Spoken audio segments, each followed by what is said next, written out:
Well, there we go. That was the overnight render. I hope you enjoyed it. We're going to take a closer look at that, but that is where we are. That is right where we've left it off yesterday.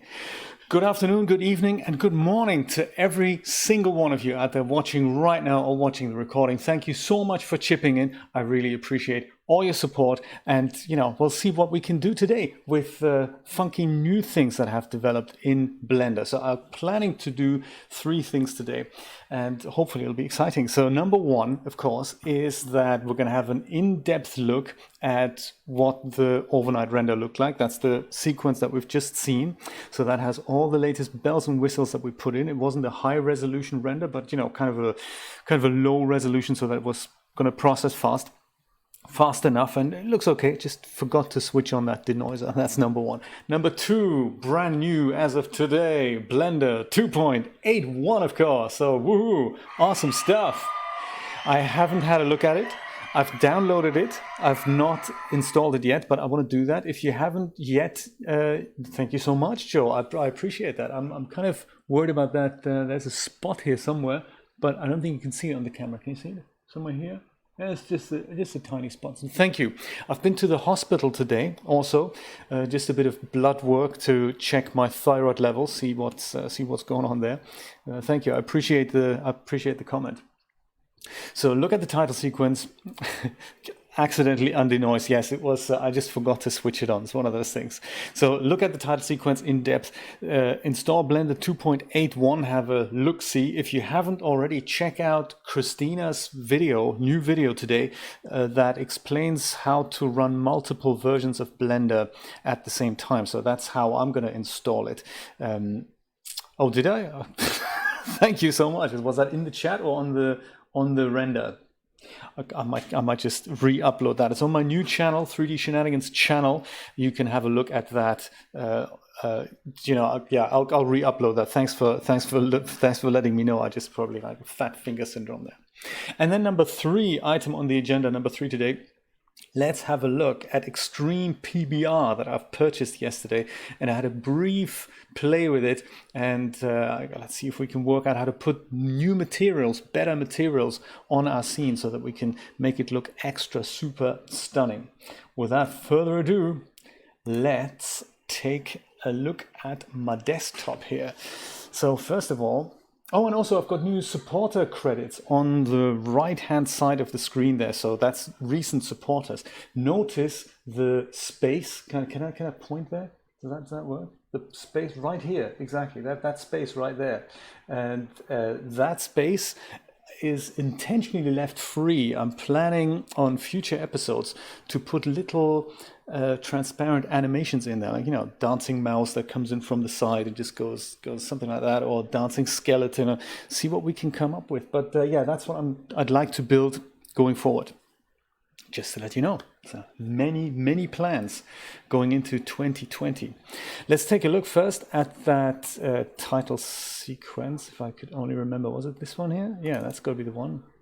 Was that the one from yesterday? No, that was the one from yesterday, wasn't it? Okay, so in case you haven't seen it yesterday, these lights or these issues here are caused by the mesh lights that I had put in. So I had just converted materials to surfaces here, to light emitting surfaces. Go away.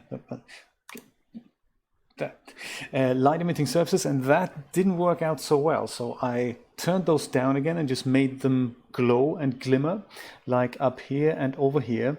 And we have the same problem on the inside. So that was yesterday's render. The lobby looks okay. And then further over here, we have the same problem with the lights going in. And we fixed that by adding actual light objects, Blender light objects in there. So that was the wrong thing. We can probably put that into the bin. There we go. And that was the raw material for that. Also into the bin. Could be V5. There we go. That's it.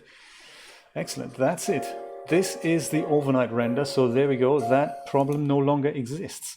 Sadly, it is undenoised, so that is something I just forgot to switch that tick box on there. But yes, that is what the outside looks like right now. Very nice. This was a render at 40%, and with 100 200 iterations, samples even. There we go. Exactly, Rod. And of course, welcome to Mr. Backdoor 3D. How exciting. Thank you for joining in. I love it. Very good morning to you. So that looks good. With more samples and higher resolution, we're going to be just fine here. The interior we haven't really changed. So that's all as is. These light strips here worked well. That's also cool. And the interior, we had placed some lights on the ceiling. I've decided to take them out again, just for the sake that there's already little white blobs here. And instead, I put some lights in the middle between the seats here. So that's now illuminating that. I can see myself adding maybe another one here or there, and here and there, so like maybe 4 more, so that we just get more separation in between the seats. I really like that light effect over here. And I'm going to leave the ceiling probably as it is, even though I do dig those occasional, like the round light circles around these lights. I'll see. There we go. That is where we are. Let me see that misspelled title here. Accidentally, yes, good point, Christina. I'm gonna take that off and re-upload that to my channel so that you can all have a look at the work we've been progressing with. So, but before we do that, let's take a look at Blender 2.81.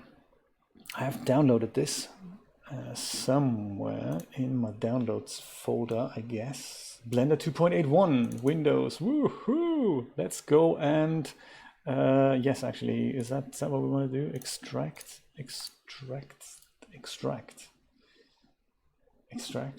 all. 7-zip, extract here. Boom, perfect.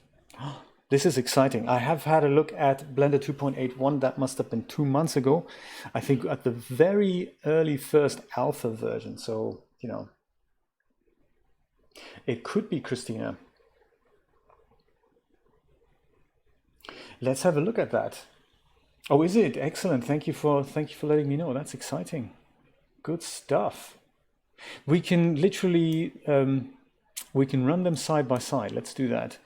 I think the way I've set it up, it's been 2 months ago, so I can't remember. I think the way I set it up is, oh, that'll be exciting. So yeah, that's great. That'd be very exciting. I believe it's in, is it in here? No, it's not. It's in program files. I put it in Blender Foundation, and this is where I've got all my versions here. So I suppose I can just put that version into here. Boom. Sure. Aha. And I will call this, I like capitalized things, Blender. I also like not having spaces in there, even though I haven't quite followed that up there. I'm just gonna keep following. 2.81 release. Sure, why not? Administrator permissions. I am the administrator. Unbelievable. And I think I can get rid of this. I don't think I need 2.81 beta anymore. How have I set that up here? Yeah, perfect. So we go and have a look at that. Open file location. I'm just going to go and call that. That's the shortcut. Release. And then in here, we're just going to go and tell the thing where the release actually goes.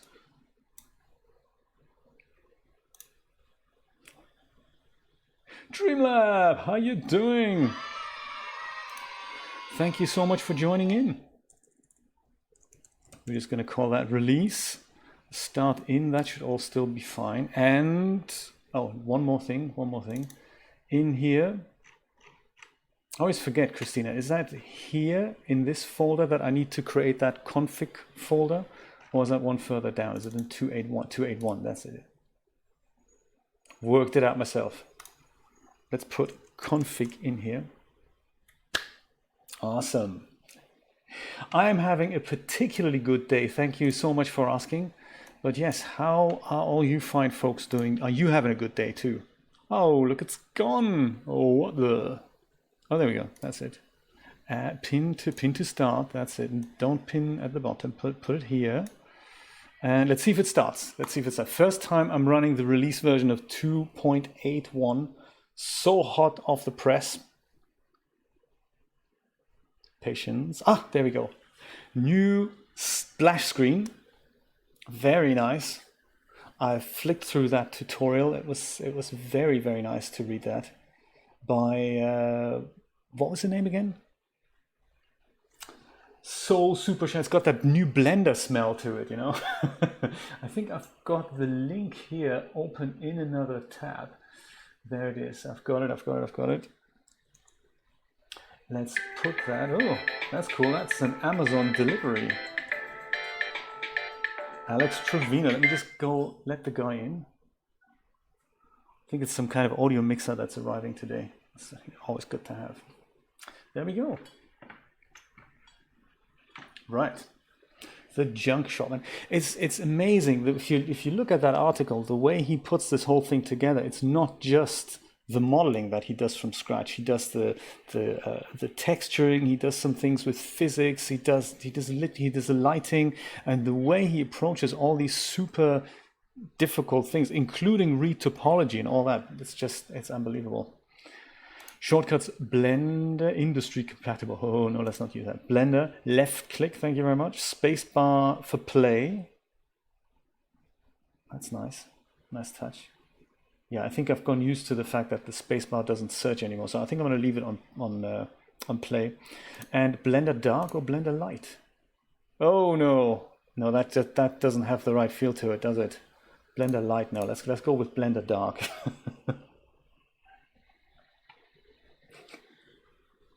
It is, but if Amazon delivery day is literally every day, 2.81. I like it. Okay. Oh,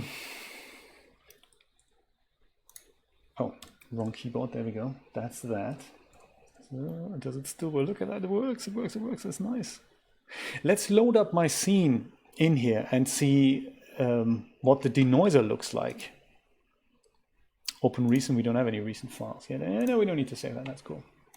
Oh yes, new file dialog. Is that right? Is this new? Looks strangely familiar. Yet it also looks new. Help me out here, Christina. Is this new? I can't tell now.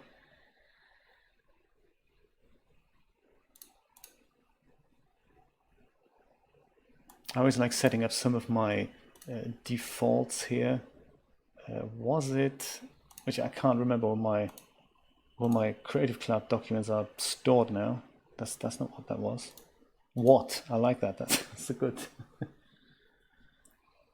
Oh, so yes, that's right. Exactly. Yes, indeed.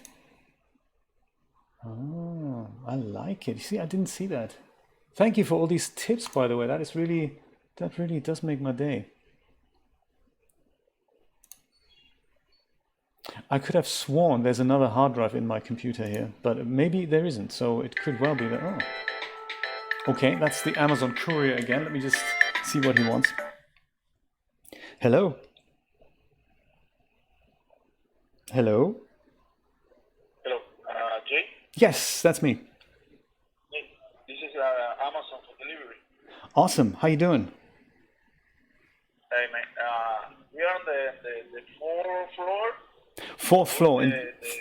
Fourth floor, indeed. You come out of the elevator and you turn to the left. Are you outside? Are you on the fourth floor?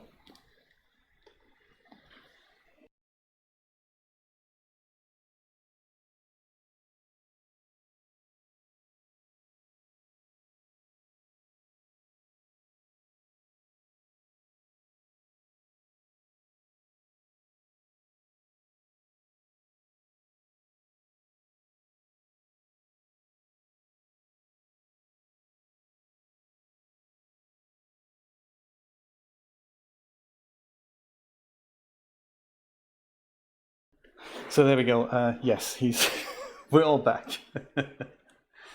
He was already outside. He just, for some bizarre reason, I never really noticed this before, but it looks like we don't have apartment numbers above our door. So he was literally outside, but he didn't know which apartment mine was. So there we go. One of those things. Are you going out for dinner, Joe? No way. There's more superliminal action coming on Saturday. I could have sworn I had another hard drive. Is that not the case? Let me just go at that. I need to map my Creative Cloud things as a favorite here. So I'm going to go and have a look where that is. Where is that? Where is that? See, oh, it's just in users. Oh, okay. Must have been another computer I've been thinking of. So don't save that. That's cool. That's cool. Right. So it is in here. It's in users. It's in me, and it's Creative Cloud files. Perfect. Let's add that as a bookmark, as a favorite even. And in here, no, not JBoss Lewis. That's not what I meant. It's totally not what I meant. I meant literally Creative Clouds. Add that as a bookmark. Yes, there we go. And in here, I think, was it in here? Cinema 13. That's the latest version. It does sound amazing, I must say. I wish I could come with you guys. Maybe one day we can all go out for dinner. That'd be a good idea. Let's see if everything is loaded here. Oh yeah, there we go. That's the resolution at which I rendered it, at 40% of 1920 by 1080. That's something along the lines of about 1000 by 600 something, I guess. We'll give Blender a moment to catch up on the look dev view here. Ooh, Bulldog, thank you so much for your subscription. I love it. Welcome. Looks like this is all running smoothly still, so we like that. We like the sound of that. Look at that, all real time, huh? Very, very nice. That's already 2 items of the agenda. Check the animation, install Blender, and have it working. That's great. Let's render the outside here. Just have a quick look, because this was noisy. Just have a look at what this is going to look like with the denoiser. So these are new preferences for me. So all I have is the regular denoiser. I haven't installed any add-ons in this yet. So let's see what happens. Oops. Oh, that's not what I wanted to do. Oh, get out of that. I always press F11 for rendering. That's, you know, obviously incorrect. It is F12 that we should be pressing.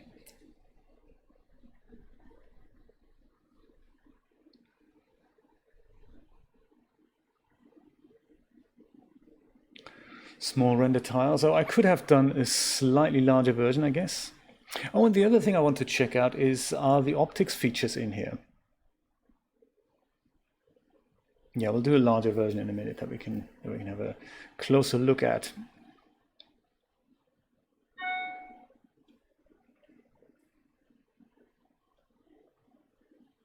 This is always very relaxing, I think, watching a render happen.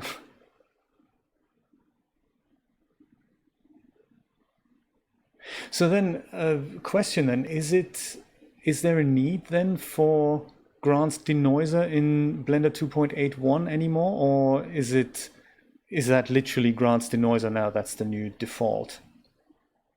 I wonder. Oh, you're being summoned. All right. I have coffee, by the way, which is so good. It's very good coffee. Christmas blend from Starbucks. This is the free refill I snagged earlier. That's nice.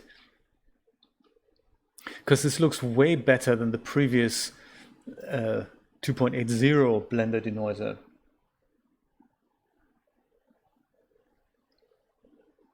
Oh, that's interesting. I didn't know. Interesting, Christina. I'll take a look at it when I'm rendering next time.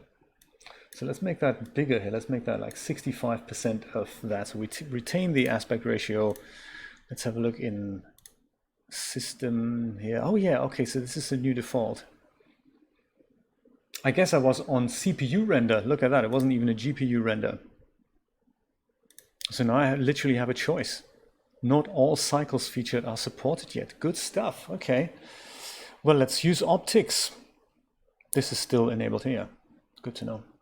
Oh, undo steps. Let's just set that to 99 while I remember. Ah. Let's try again. It may have to do with the fact that this was literally trying to use the CPU rather than the GPU. Let's see if there's more stuttering now.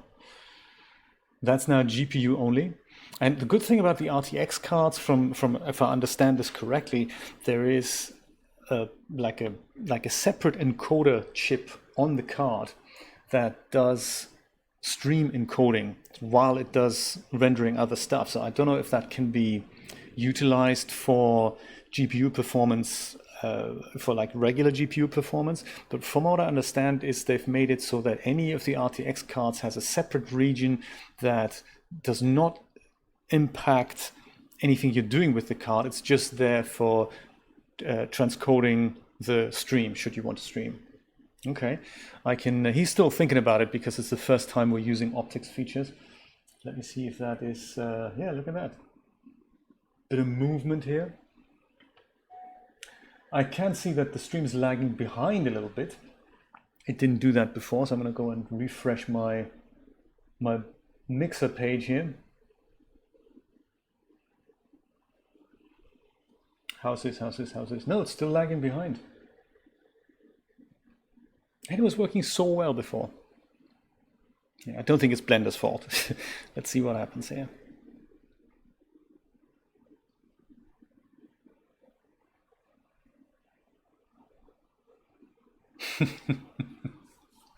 Yes, actually, Dreamlab and I have been experiencing some weird weather literally 2 days ago, haven't we? I mean, it's nothing bad and nothing compared to the rest of the northern hemisphere. But in Florida, it's kind of weird. Regularly when winter is coming, the temperatures kind of go down slowly. So ever since September, October, you can tell the temperatures drop gradually day by day, on week by week, and then eventually November, December, January, you know it's going to be cold because it was leading up to it. And here in Florida, it's not like that. The temperatures do go down, but then they're kind of stable still in the lower 70s or something. And then there comes a day where it just drops 10, 15 degrees overnight. And no one's prepared for that. No one saw this coming. And then you look at the calendar and you think, oh yeah, actually, it makes sense. It is late November. So it makes sense that it is cold, but it's just that there's a huge drop in temperature every so often during these months now. So now it's okay again. Now we're talking high 60s or something, you know. There we go. Something's moving. All right, stream. Are you stuttering? No. Look. Oh yeah, look at that. The stream is stuttering again. Ha! That's interesting. I wonder why that is. That's the first time I'm noticing it. This wasn't like that with Blender 2.8, was it? Huh. It's crazy. Oh, that seems to have stabilized itself. There we go. Huh. I can see that the denoiser is heaps better than the previous Blender denoiser. So I remember the undenoised things I showed you, or even the denoised things I showed you yesterday. As a comparison to this, there was literally no texture here. So the way the Blender denoiser works is that it denoises the tiles as they go on. So on the outside, these are now undenoised, and then they gradually get denoised. So I can still see there's a bit of mush going on here. This is not a solid color, but the texture on the floor is visible, and it wasn't with the other Blender denoiser. It is nice, isn't it? Yeah, I like watching that. And just looking at the pictures coming together, it's all very, it's a very relaxing experience. And of course now, the way the Blender denoiser works, there's no waiting for the denoising to take place. It's literally, that's what it does. Let's compare this image to Grant's denoiser while we're, in such a good mood here. Let's go and save this. I like the new file thing. This is good. I think I had something on my desktop here, which was something along the lines of, was it in here? Test renders, was that it? Yes, there we go, that's it. Let me make a new folder here. So I'll call it 2.81. And let's go call this Blender Denoiser.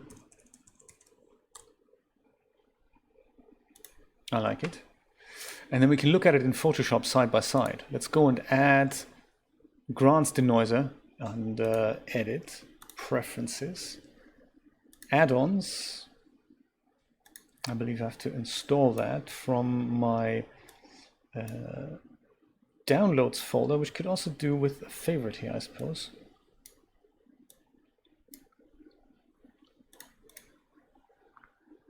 Downloads, add that here too. And no, actually I haven't got it anymore. I think I've just got rid of it. I'll just go download it again. That was on Remington.pro, I believe, wasn't it? Oh, can you? Oh, that's nice. There's software, I believe, somewhere here. Yeah, maybe just more software. D-Noise, that's the one. D-Noise.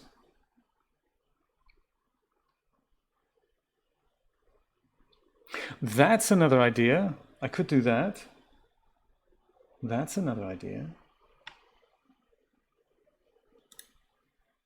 Yes, I can. Yes, I can. Christina, that's a very clever idea. I'm going to use the release version for that. So that's 2.80 release. Oh, you do this all the time, like having multiple versions of Blender open. I'm still a little bit, you know, it's all a little bit freaky to me.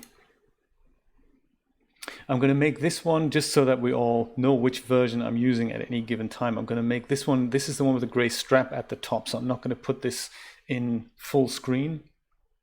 And what I will do is I'll just dig out what frame we're actually using here, because of course I forgot that. Frame 204 at 65% size, so that we have the same size there. Yes, there we go. Frame 204, we're already on it. Not so bad, really? No, that's the wrong version. That's it. This is it. There we go. Frame 200 and man. Can I do it with this scrolly bit? Yes, there we go. 204. In the D-Noise, that's this thing here, that's active now. At least 2, my goodness. Whew. And since this is the release version, I think I just wanted to make sure I'm on the right thing here. Yeah, so I'm just using CUDA for that. And let's do this thing. No, that's not the right size. What are you doing? What are you doing? We wanted this to be 65% of 1920 by 1080. Boom. All right.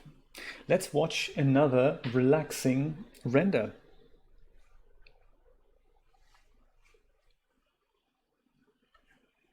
Do you know, while I'm here, let me just go and paste that link into the chat.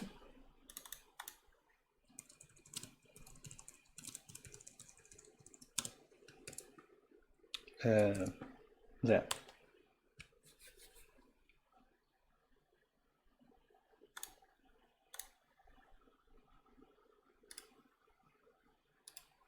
You wanna make one of those? Let me have a look at the link here, Rod. Oh wow! What is that? An eyeball type dog? And they have so many. No, it's a bug, isn't it? Oh wow! That is crazy stuff. Very good. Very good.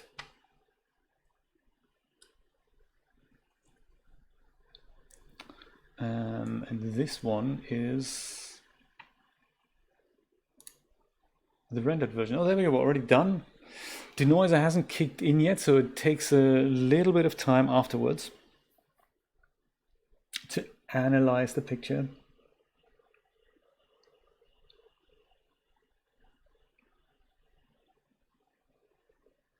And there, that's it.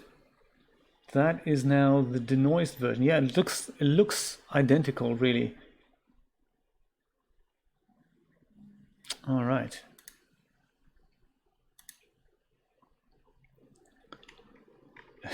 This freaks me out that the dialog looks a little bit different now. Okay, so that was here, test renders 2.81. I suppose it's, you know, grants denoiser. And also, just so that we have another comparison perhaps, let's go and use the Blender 2.80 denoiser here. So this is now the other one. I've got two denoisers. This is Grant's one. This is Blender 2.80 denoiser. Let's use that one as well. And then we can have a look at all three results and see which one looks, you know, best, I guess.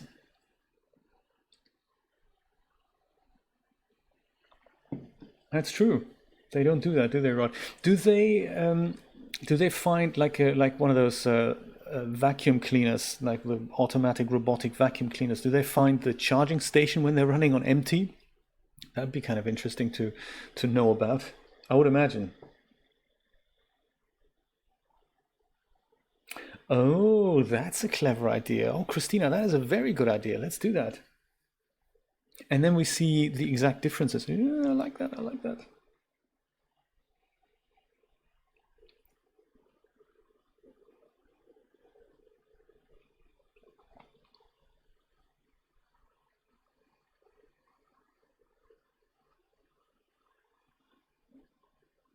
Christina, have you installed and downloaded the Extreme PBR plugin now with all the materials?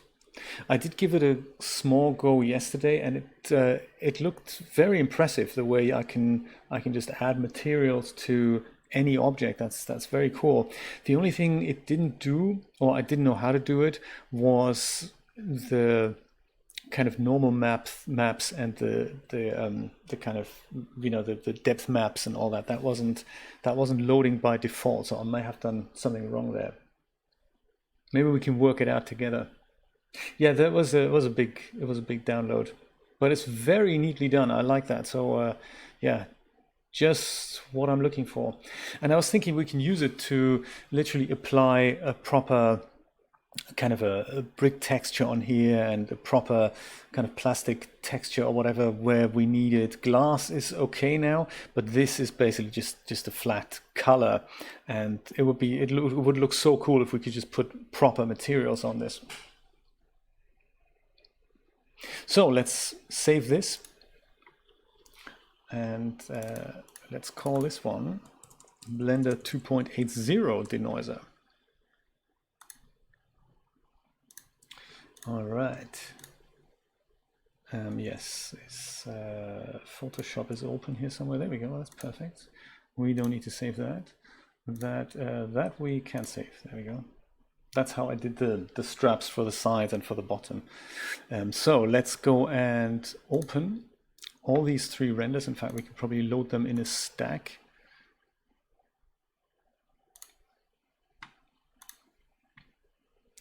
And for here maybe test renders 2.81. Haha. 1, 2, 3. Boom.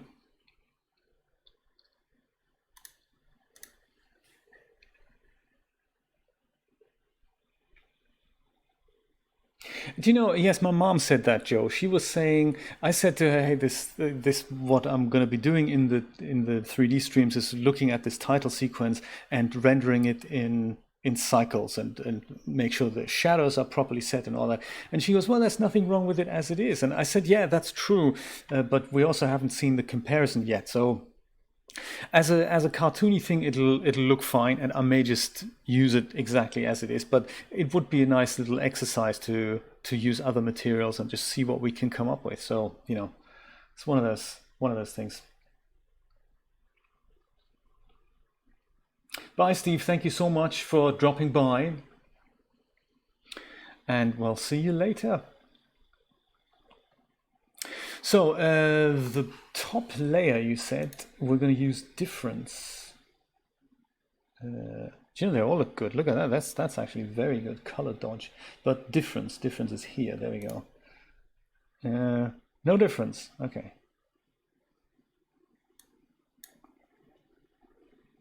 Do we now need to, which one should we have as the top layer then? I wonder.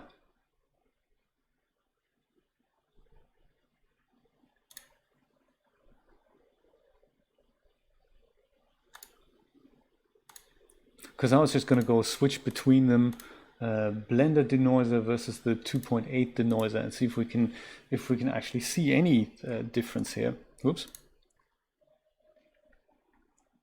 If we look really closely.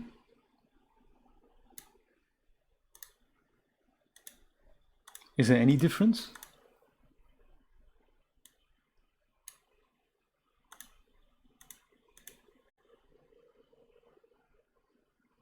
Layer order doesn't matter. Okay, interesting. I don't see a difference between the Blender. I should maybe rename this properly. So this is the Blender 2.81 Denoiser.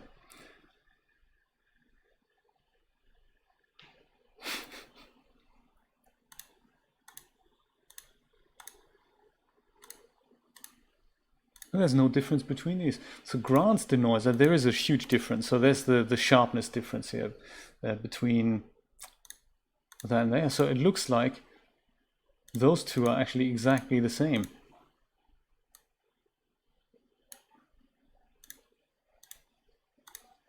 Okay, so maybe they haven't changed it. I can't either, Dreamlab. I can't see a difference between Grant's Denoiser, which is this one, and the Blender Denoiser. So there is an improvement in sharpness. There's more clarity, there's more detail. But we knew that already, so that's that's, you know. Yeah, that's sharpening applied. On really low samples, you can see that this here was completely grainy, and Grant's Denoiser basically turns details on there. We had a look at that yesterday. In fact, I think I saved that as a Photoshop file. Let me show you that again, what we had yesterday with the terrible lighting issues that we had there. Render compilation. There we go. That's it. Exactly. So this is kind of interesting. This was more about there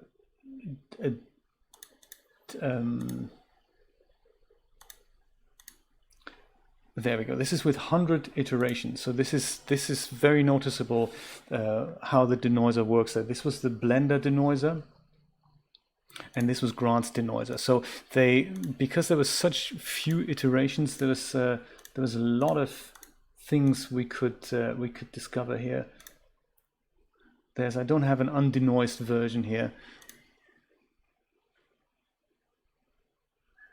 Yeah, Grant's denoiser versus Blender denoiser. Also, actually not that big of a difference, but the Blender denoiser has something going, like these artifacts here. This is kind of Blender trying to get rid of noise, yet also retain detail here. And I suppose Grant just makes that all very smooth. So that's a difference there. Yes, that was a comparison we did yesterday in regards to mesh lights. So this is the, oops, man. This is the exterior with mesh lights, same iteration, so only 100 iterations, not a lot. But there's a lot of noise here, and with Grant's denoiser, if you disregard the lights, if you only look at the bottom here, at the bottom texture, that was quite surprising. That was a big eye opener. So on the noisy version, there's really no texture here. I can't really make that out. If I was a denoiser, I wouldn't know what's part of the texture and what isn't. But the way Grant's denoiser was bringing that texture detail back, that is quite phenomenal. So that was very surprising to me. Whereas the Blender internal denoiser just made this, and that's what I would expect to happen. So that was a good thing. Noisy image versus Blender internal denoiser, and this is what Grant's denoiser did with that bottom part. That's kind of, whoa, mind blown, I say. So very cool. I'm going to write an article about this, so it's kind of a good study. This was more about mesh lights versus light objects. Yeah, because do I have the undenoised version here? Yeah, there we go. So this is with light objects. That was the point of this study, really. This was with light objects in place here. And this is what happened with the same number of samples without light objects and just with these surfaces being emissive surfaces. So that's kind of the point of that. So, but Christina, let me just go back exactly and to the file you just saved. Yeah, let me just go and close that, and let's have a look at the difference here. So, tell me again. I've got all layers enabled. The top one is the Blender 2.81 denoiser, and that one I'm setting to difference. Is that right? Is that correct? That's what I'm doing. Because then, what do we do next? That'd be really interesting to see the exact difference. That'd be good.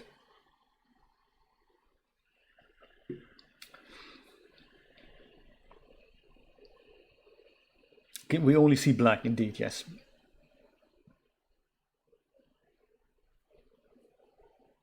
Does that mean there is no difference? That would be kind of cool. Hide the upper layer, okay. That's the one that is set to difference. And then set the next one maybe to difference. Shall we do that? Let's try that. Difference. Oh, yes, yes, yes. We do see a little bit of stuff now. We do see some stuff. So like a very, very low contrast outline of the image. That's interesting. Oh. So we can see the posters and we can see some grain here. It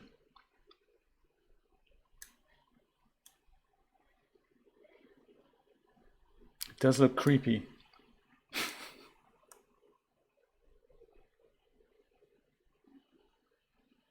I see. So anything that shows up white, there is a difference. Yeah, so we see this on the edges, on the contours of objects, and we also see this on a kind of texture detail down here, I guess.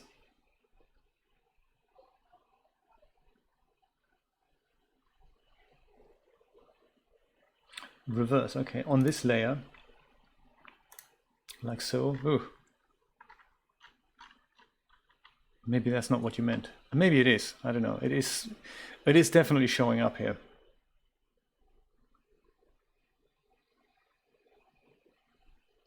Interesting. It is, isn't it? I didn't know this. Oh, that's how you can tell the exact difference between two images. That is very interesting. Very interesting indeed. Huh. It's not huge, no, but it's also, it looks like Grant's denoiser does something.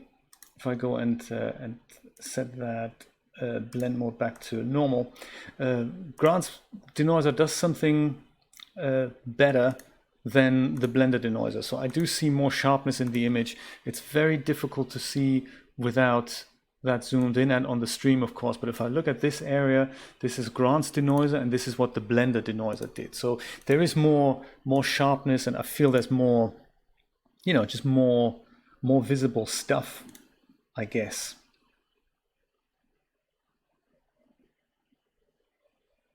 I'm not sure if I know how to do that, Christina. But I'm more than happy for you to have these renders here, and I can send them over.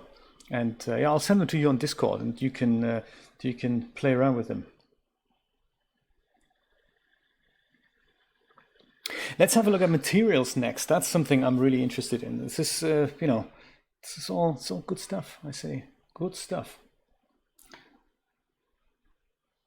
Oh, is it? The new blend? Oh, maybe I haven't actually used it then. So this is 2.81, and I've only just switched this thing on here. Is this not the new denoiser then? That could be an interesting investigation to be had. Let me know where we go for that then. I thought I'd just go and, you know. But it is, I do like the idea of having two denoisers and just, play around with them. Materials, right, let's have a look if I can, the manufacturer says, the manufacturer of that plugin I'm referring to, let me see if I have it open, or if we can open it. It's this one here. There, that's it. This is on Blender Market. It's called Extreme PBR. And I bought this version here yesterday. Sadly, without registering on Blender Market first. That was, but yes, I registered afterwards. I've asked them if I can maybe add that purchase to my account. It's one of those things. So the idea of this plugin is that it's an add-on for Blender, but it also comes with 1000 materials that you can select from a list and then just select an object and add it on there and go boom. I've got it running in Blender 2.80.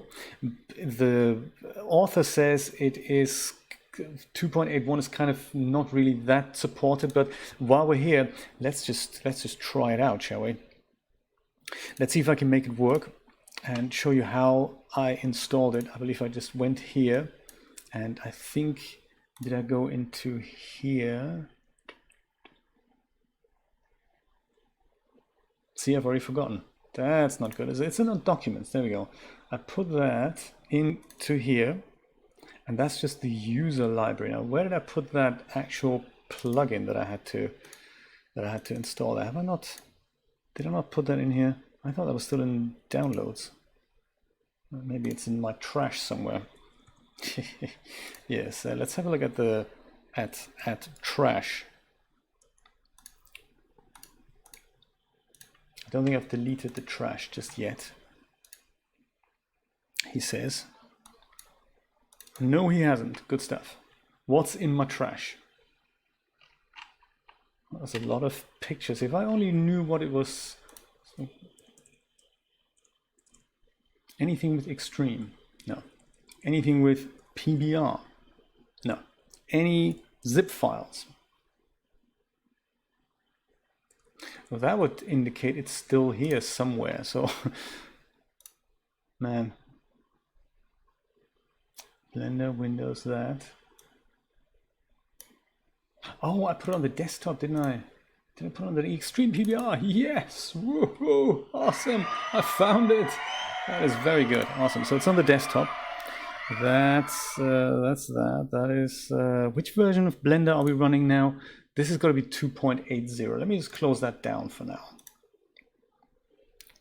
Otherwise I get very confused. I'm already very confused as it is. We don't need to be more confused. Let me try that.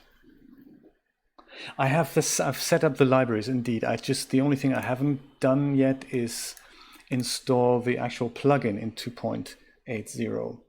But there we go. That's it, and it's 2.81. There we go. It comes with its own 2.81 version.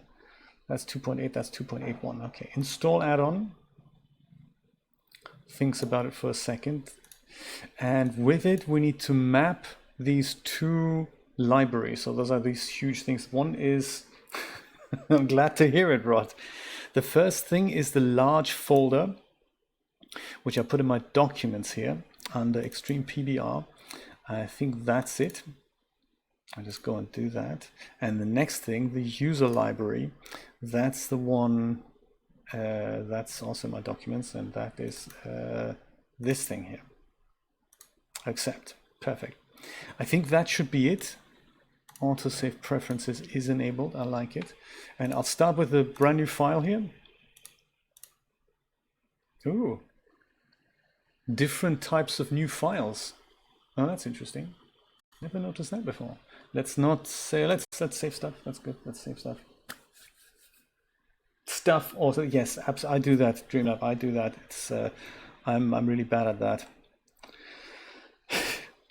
It's just what we do, isn't it? And there's the Extreme PBR combo. And do we have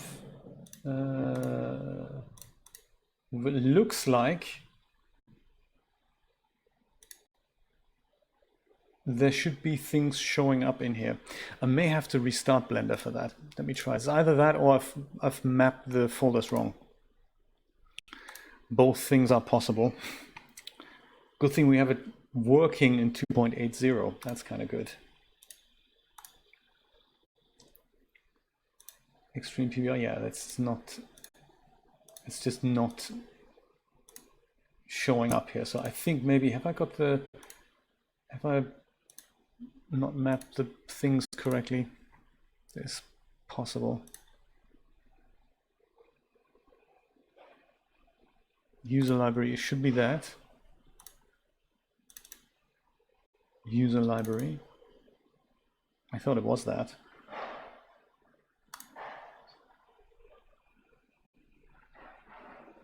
And that's the external library. It may just not work in 2.80. That is very possible.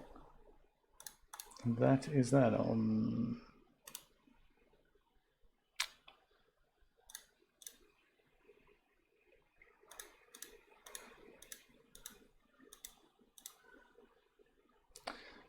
No. What a shame. Well, we did try. I have that. I have a folder full of video footage that's called to be edited or for editing or something like that. And then you just dump footage in there. You think, yeah, I must make sure that doesn't get lost somewhere and I don't delete it. And then the only thing that happens is that I never get around to doing it. It's just so pathetic. I'm glad we're all working that way. Look, this is what it should look like. And then I pick any of the asphalt materials out of here. Was that what I hadn't done?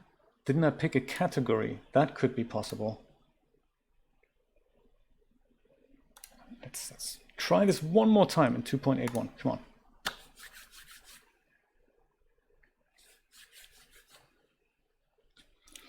Come on, 2.81.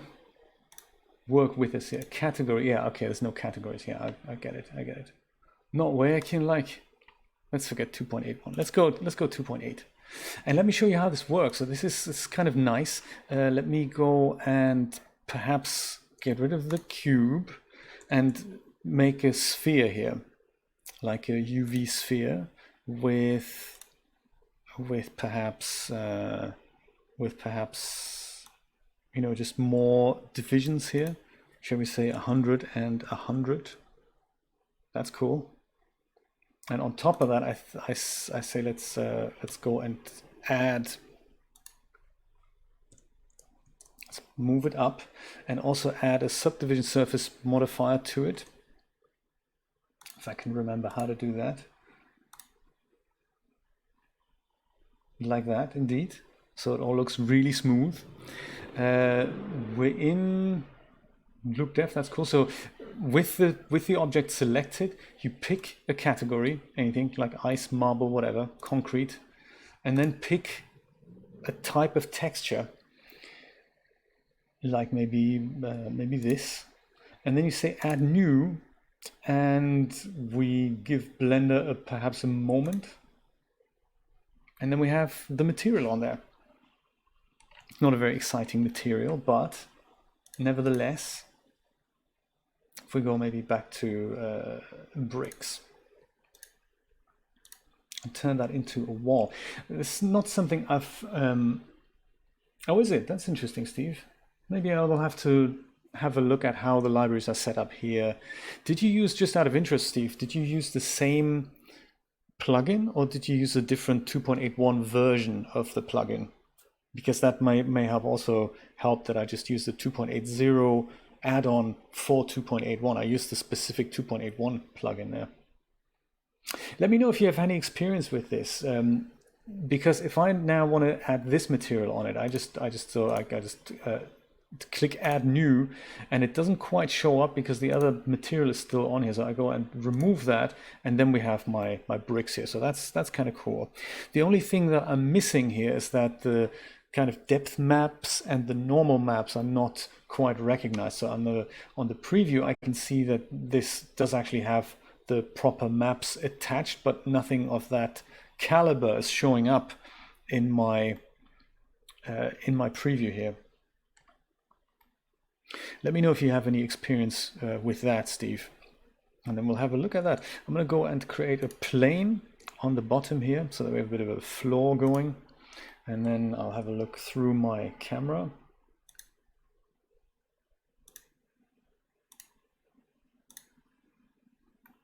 frame up my friend kind of, you know, like this maybe.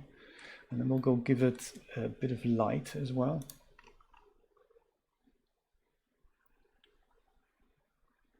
With that default lamp here, maybe turn that into a spotlight. That's already kind of shining at the thing. That's cool. I'll just move that over to here maybe, and then also rotate that. Rotate that so that it comes from the side. That should let us determine if we do get cracks and all that. What rendering engine we're using? We're using Eevee. There, real-time magic. If I just crank that light up a little bit more, maybe 2000 watts, 5000 perhaps. Yeah, that's good to begin with. Yes, Christina, let me do that. So with my sphere selected, material settings. Oh yes. Transparent mix, brightness, contrast, hue, color, saturation, ambient occlusion, AO range, metallic, specular tint, roughness, sheen tint, charcoal, clear coat roughness.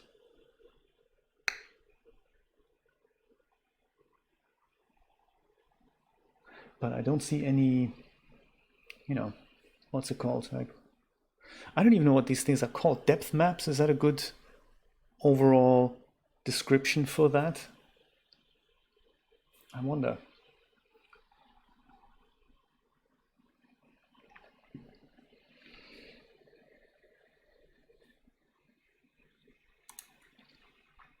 Because there's utility, add UV, extreme clean.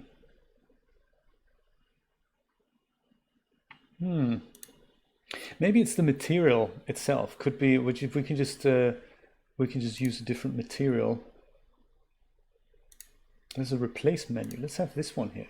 Can I just go and say replace? Is that how it works? No, it doesn't work. So you have to go add and then remove the bricks. I'm sure there's a different way of doing that as well. I'm pretty sure.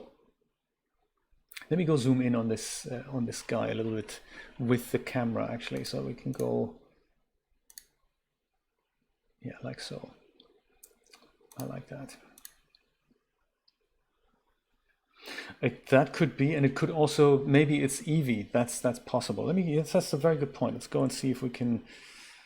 Whoa, what's the size of this now? That's 1920 by 1080. No depth map. Let's see if it works without Eevee. Let's see if it's this cycles thing. Cycles. Hello cycles. CPU, GPU. Yes, I like it. What GPU are you using? Yeah, that's good. It could also be a render feature. It could be that we have to actually switch it on. It may be that by default, bump maps, that's exactly what I was looking for. Let me just render this as it is in cycles.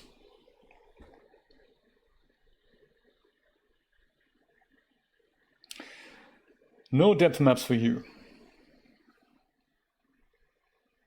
That's also probably a ever so slight bit too big, so that should 65 should be.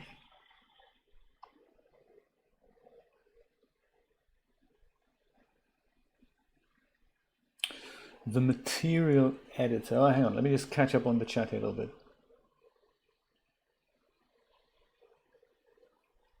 Yeah, depth maps are more like depth of field. Yeah, bump maps is a much better description for that. That's a very, very good point.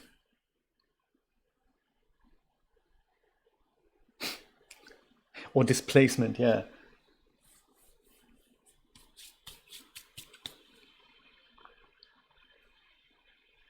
It's also complicated, isn't it? So super complicated.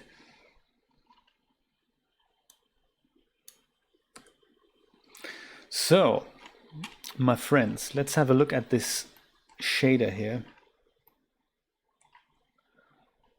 Vector goes into vector for sure. UV goes into vector. Could be because my object isn't UV mapped. That could be. Occlusion, diffuse, mixer, base, roughness, sheen. There's nothing plugged into the normal.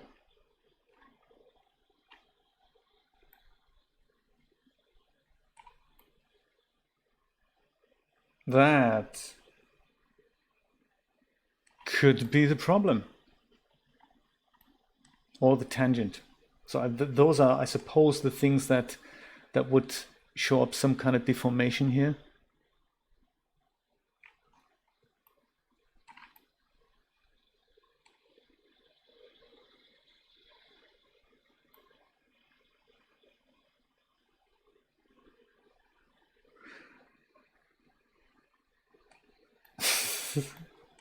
I don't blame you, Dreamlab.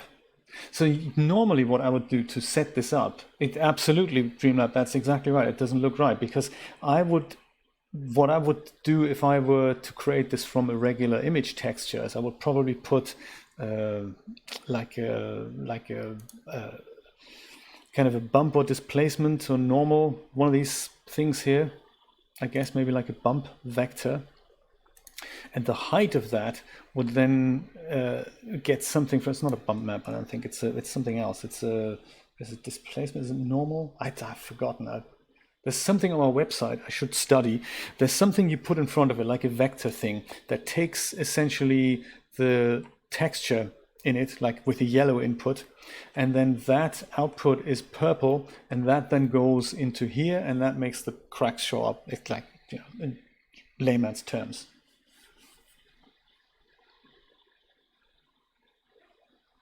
So yeah.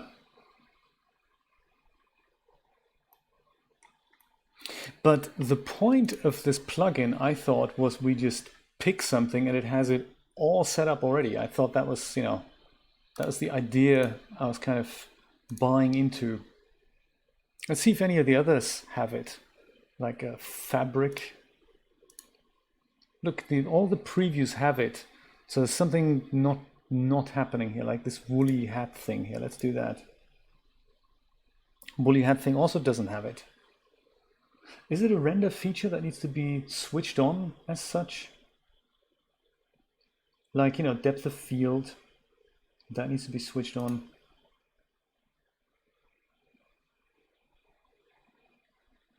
That's just the passes, so I don't think it's that. Filter override denoising. And that's not it, I don't think. Time remapping, post-processing. It's not a post-processing step, is it? No.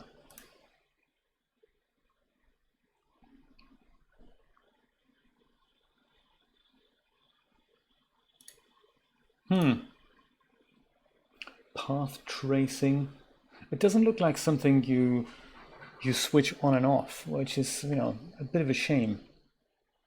Let's see if we can make it work manually then. I mean, if it is just something that we have to add manually there, maybe this is also not how you apply material. That is also very possible. Maybe there's a different way of doing that. Maybe I need to make a shader from this.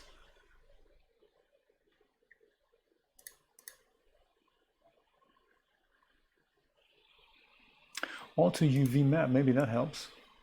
Diffuse, roughness, display. Maybe we need to put all of these in. Maybe that's how we need to do it. But no, that's, I guess, for baking maps from the thing, I would imagine.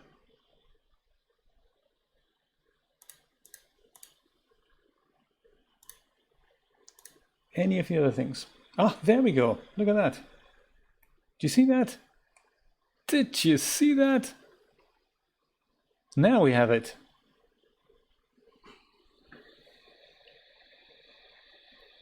That is interesting because does it then depend on the materials, or is it because I switched all these things on? Could that be? Let's try that again with the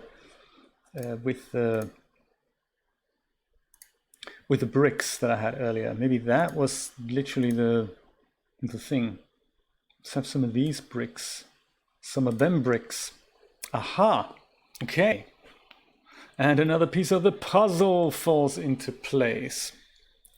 So in order to have all those maps from PBR applied, we have to go to the map menu and switch them all on. Otherwise, if we only leave the diffuse, then they're not there. That makes perfect sense. Well, a round of applause anyway, that's good. We've worked it out. Cool, cool, cool, cool, cool. Okay.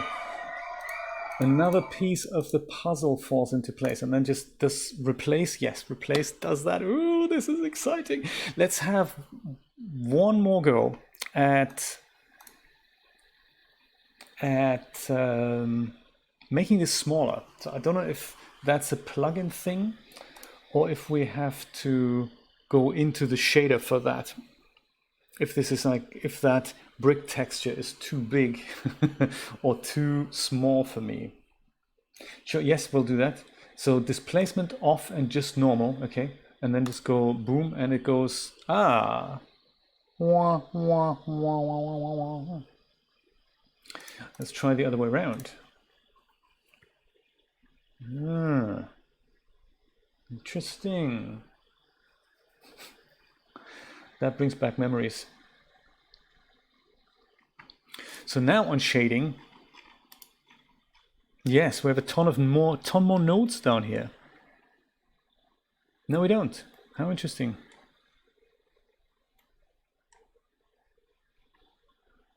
Ugh. So the scale of the whole thing.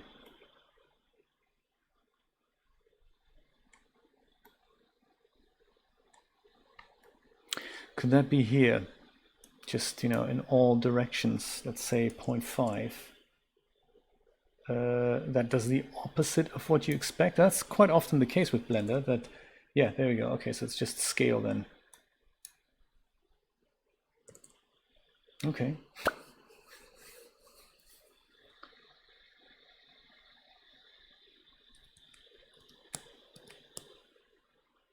So, okay, I think there's something I haven't quite understood then about the displacement versus the normal map. So if I go just with normal, I don't see anything in regards to, you know, a change there. So should I not then leave everything on? I mean, the developer could quite conceivably have provided a normal and a displacement map, right? That is possible. You don't have to have either or, you can have both. That's correct, right?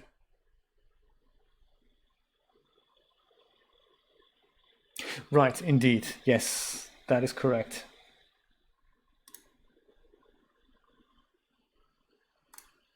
Normals are an optical illusion. So 10 makes it really small. That is cool. And then also the same thing with rotation.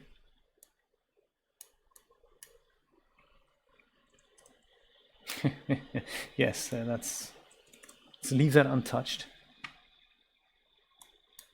So scale does that. That's cool. That's cool. And just to be amazed once again, let's switch this over to Eevee and see if Eevee also does it. Yeah, look at that. It looks different, but you know, it's real time.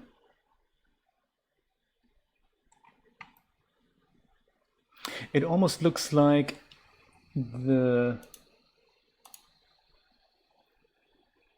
I can actually see it better in Eevee. I think I've changed the scale of the texture, but not of the bump map. Oh, come on. Factor of 5. Let's see if we can get that going somewhere. Well, that's the normal down here. Strength, what happens if I crank that up? Does anything happen? Right, yes, something is happening. That's, you know, that's good. Is it what we want it to happen?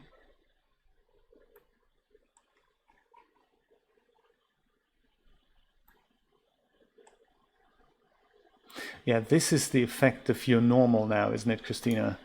So set that to 0. Yes, I see. Yes, that's, yeah. point well taken.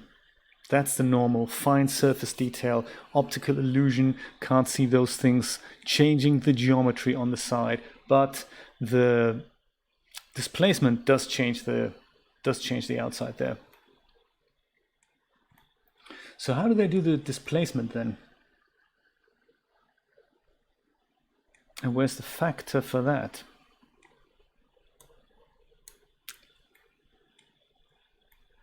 That is true. That is true. Good point, Steve. Editing the UV is a better way to do that.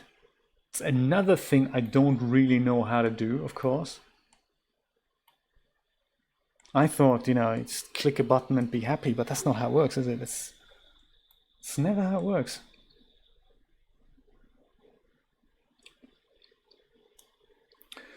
The mesh, like this. No, that's not what you mean, is it? There's probably an overlay I can show on top of this. Is that what you want to see? That's true, exactly. I'm looking for the factor of the displacement. That's exactly what I'm looking for. I can't find it. Because the texture has correctly changed. The scale's coming out of the same thing into all of these. Roughness, normal, and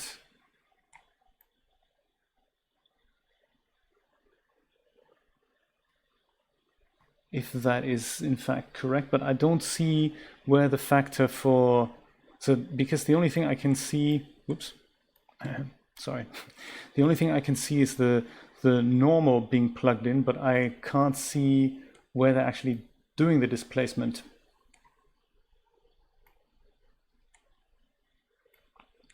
Subdivide the sphere, okay.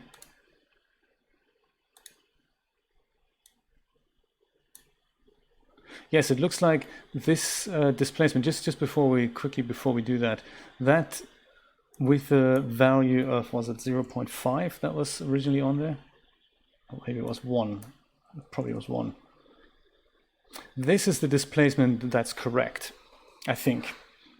It worked quite well, but by changing the scale, it looks like only the texture changed. So that's probably where that came from. Subdividing the sphere, right? How do I do that again? I could search. Let me see if I can remember that. No, that's incorrect. Yeah, there we go. Subdivide, subdivision set. Is that cool? Yeah, I'll try that in a minute, Steve. Do I have to do that in editing mode? This looks rather creepy all of a sudden, doesn't it? Oh, it's because when Eevee modifier. Oh yeah, okay, I've already set that up. Oh, look, he's actually put a couple of modifiers on this thing himself. I didn't do that. I set this one up here, subdivision modifier. Could just be that it's in the wrong place. Let's just put that to the bottom here and see what happens if that does the trick. So these two I haven't set up. This is my thing.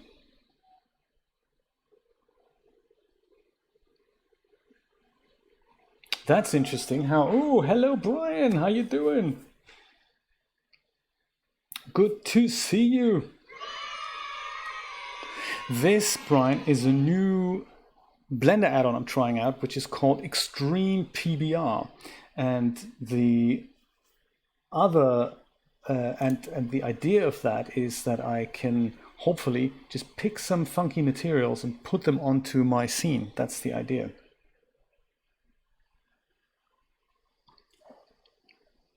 But I didn't know about these modifiers here. That's interesting.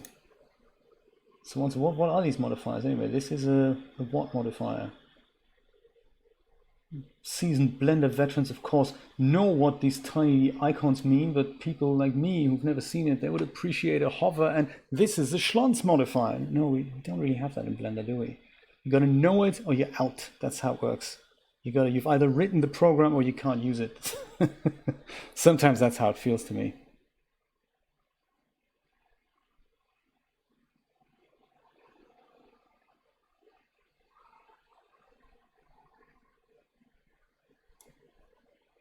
3, okay.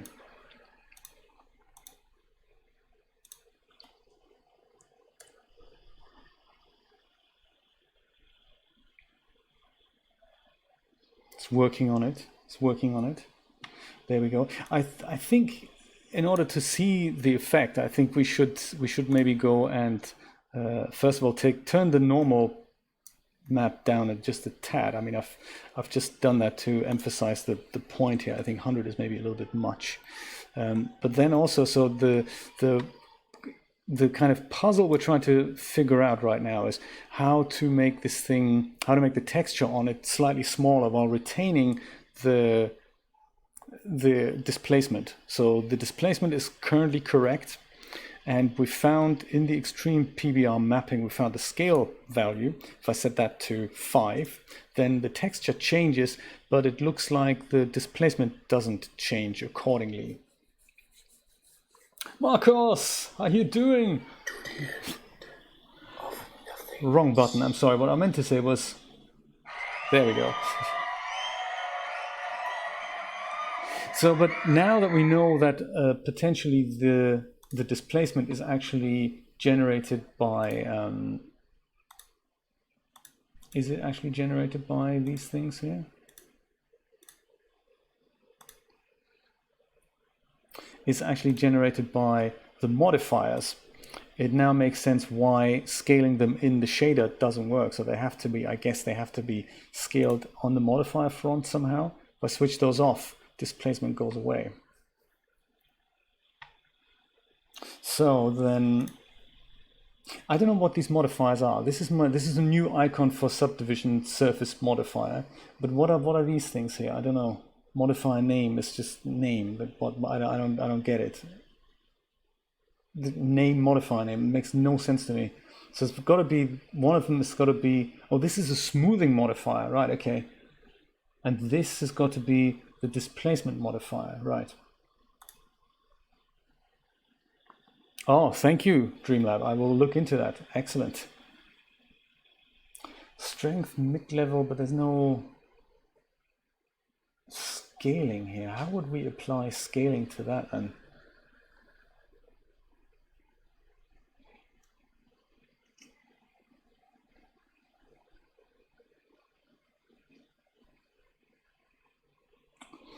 Let's have a look. Knowing nothing about any of these nodes makes it ever so slightly difficult for me. But where would that be, Marcos? Where would that be? I found the normal map, but where the displacement even goes into the modifier, I have no idea.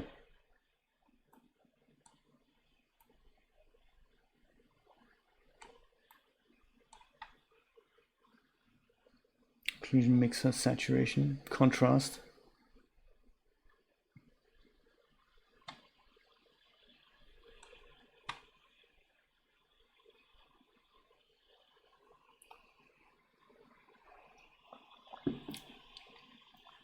But even so, sometimes Jay just doesn't know what all these funky buttons mean. That makes it really difficult for me to even understand what's going down here.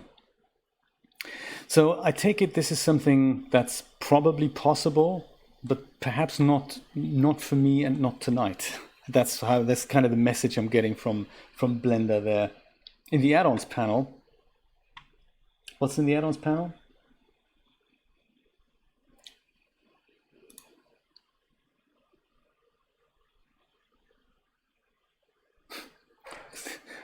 I'll see if I can set up the buzzer next time.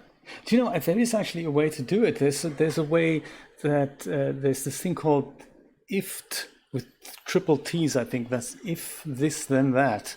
And that's a thing that can hook into my home automation if I had one. So I could have a speaker here and you could have something at your end and literally then press a button on a mobile and there's a speaker with the thing that just goes and would go off. So it is possible to do that.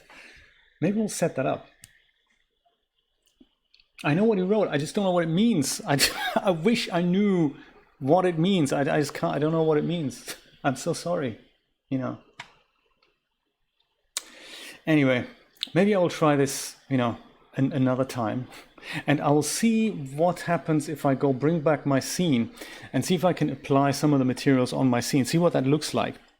That's not something I've tried out. So let's do that, because this is I can see myself, this is just not not something I'll be able to figure out now. Maybe later.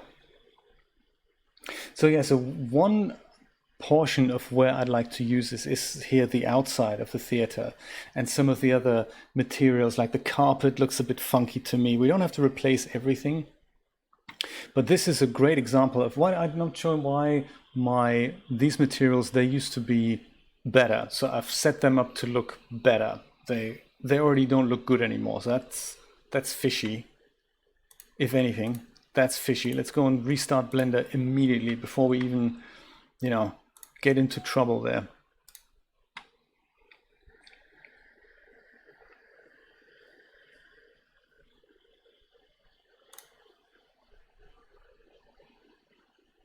Yeah, so two items I need to figure out. One, how do I get the Extreme PBR working inside Blender 2.81? My installation didn't work. It doesn't show any materials. And number two is, how do I make the displacement smaller?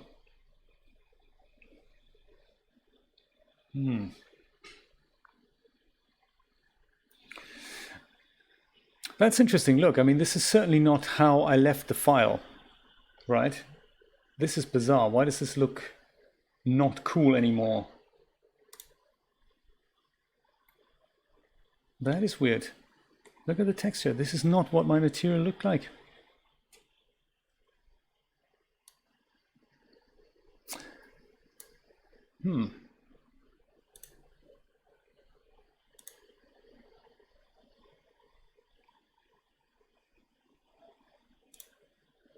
Yeah, this was brick.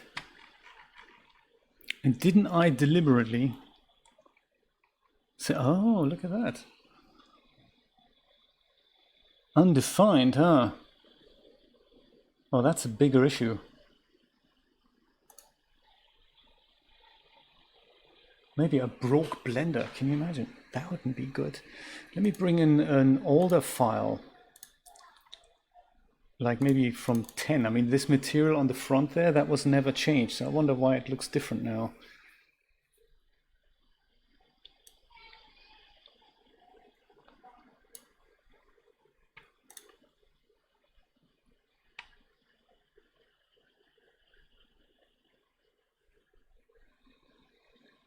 No, it could be, yes. This is how the material looked when I brought, yeah, there we go. So this is okay. It looks like in the latest version, it kind of wasn't. This is the material that, this is what it looked like when I brought in the model from DAZ Studio. So some of the materials, that and the carpet, they look really funky. And I adjusted the size of that. Like the carpet looked really blown up and big as well. So I adjusted the size to get something going there, but it's not perfect. So those are, oh, this is in edit mode. So yeah, those are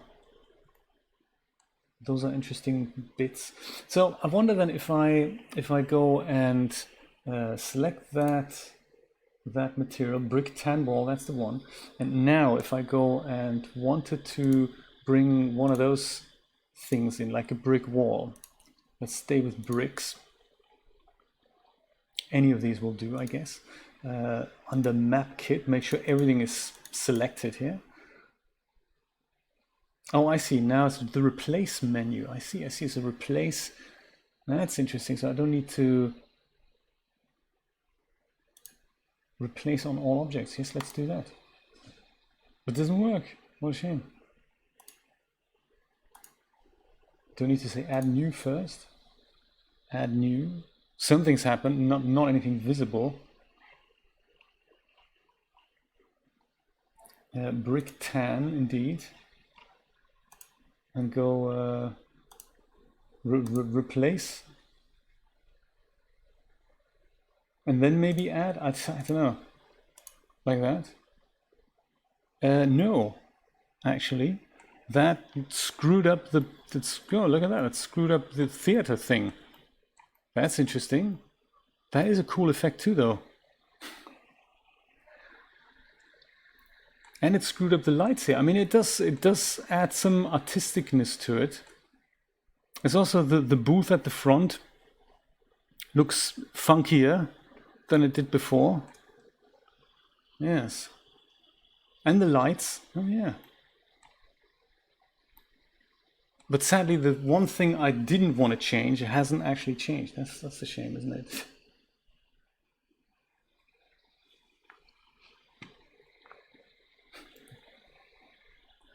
The popcorn material is actually no. I don't. It shouldn't. It's yeah. It's kind of it's bizarre. So the one we actually did want to change was this here.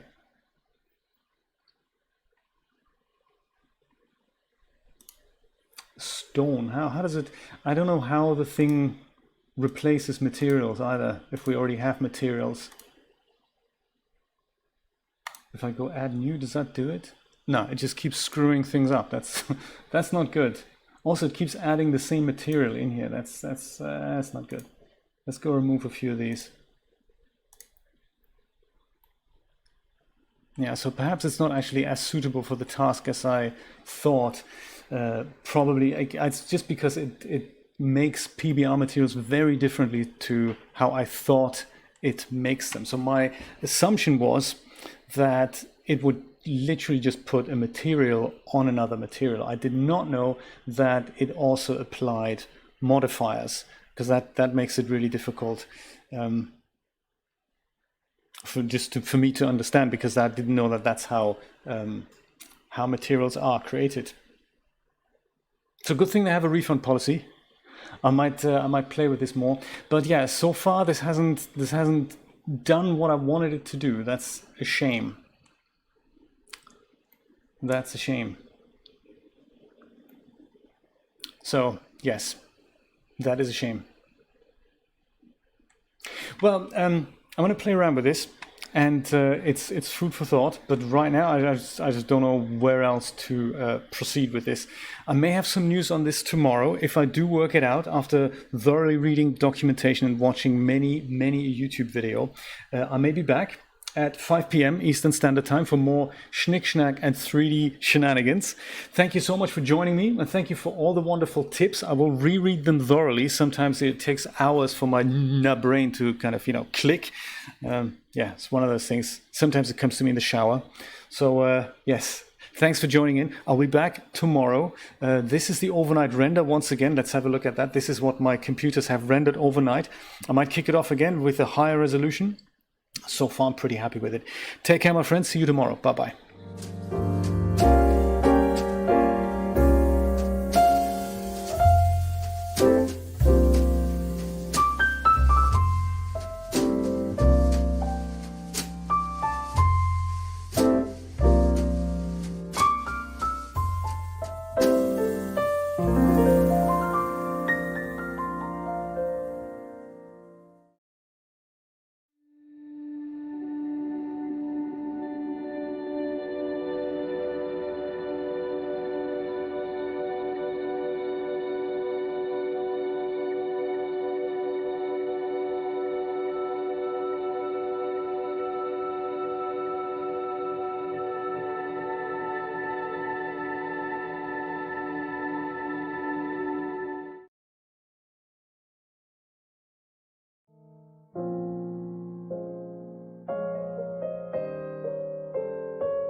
I love the idea. I think that is a great idea. I think, for those of you who are still watching, I'm back. Very cool.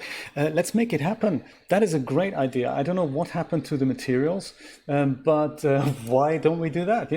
Let's do it now. Let's put the lights back. Kind of a continuous. This is like the teaser thing at the end of a at the end of a movie. Let's do that now. Let's do that now. That's a great idea. Thank you so much for the tip, Dreamlab, because that strikes the balance between. I'm going to go quick blender again, and I'm going to do this in 2.81. That would strike the balance between what I did yesterday, namely put the lights in on the inside. And I did like the look of that, but they were, of course, brightening up the room. And I thought it would be a good idea to have all that dark. So let's do that now. I'm back. Let's do this. And let's see how 281 deals with the outside material there. I don't know what happened there. Hopefully we can recreate it. Like, the popcorn material. There we go. 2.81 is happy with it. Could be that I've saved the file in 2.81 and then opened it in 2.8, and 2.8 didn't quite know what to do with it. That is possible. Captain Slaymore, how you doing? Very cool. I will fix that later, Dreamlab. Thank you so much for letting me know about this. Whoops, that's not what I meant. Do you know, technically, Captain Slaymore, you've missed the stream, but I'm back because we've spent some time fiddling with materials of a new material add-on that I was trying out, and it wasn't working out, and I always feel bad when I leave unproductive. And then Dreamlab made this exciting idea to brighten up the interior of the theater and then turning the lights down. So this is strikes a great balance of what we did yesterday, literally. I put some ceiling lights up here in all these places, and I thought it was a bit too dark. So I'm thinking, let's bring them back, but then as the camera comes in, so sort of kind of like here, we then go and turn the lights off, kind of right here. We go here, the show starts, and maybe on the count of 3, and then the lights dim, and then we emphasize the title sequence. I love the idea. I guess so, yes. That is probably what it is. I'll look at that later. I don't know when I may have taken that off, but yeah, that's the idea. Yes, so in the current title sequence,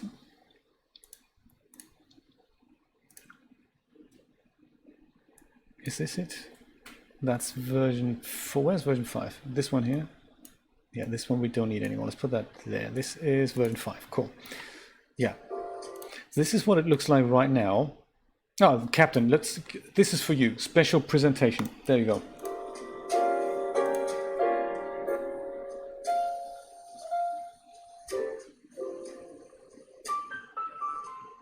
Undenoised as well, accidentally.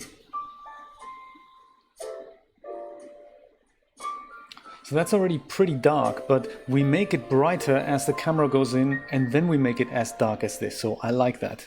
Also, slight misspelling down here, but yeah, that's the tricks that come with the trade. That's a great change that we're going to implement right now. Put the lights back and then dim them as the camera goes in. Let's do it. At least you got to see it. That's right. And now actually comes the productive part. So just like yesterday, I made this little collection here called walls. If I switch that off, they should disappear. And that lets us, oh no, look at that. It also takes the ceiling away, which of course, that is something we do need. We do need the roof in place, because otherwise I won't be able to put my cursor into the right position here. So I'll go into edit mode, and then I'll go and select, maybe I start here. Select all these linked faces and put the cursor into that position. Cursor, are you there? No, look at that. Cursor is elsewhere. That's uncool. Ah, right. Okay, this is something that is not quite set up correctly. I haven't taken across the preferences. I'm looking for the selection, the toggle selection. Themes viewport, could be viewport, quality texture selection. There we go. No, that's not it. Depth picking, gizmo size, editing, could be editing.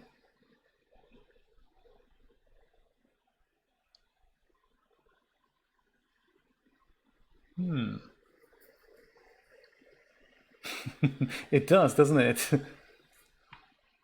Where is that? That's not in lights, that's not in input. Could be input, tablet, DOF. It could be navigation,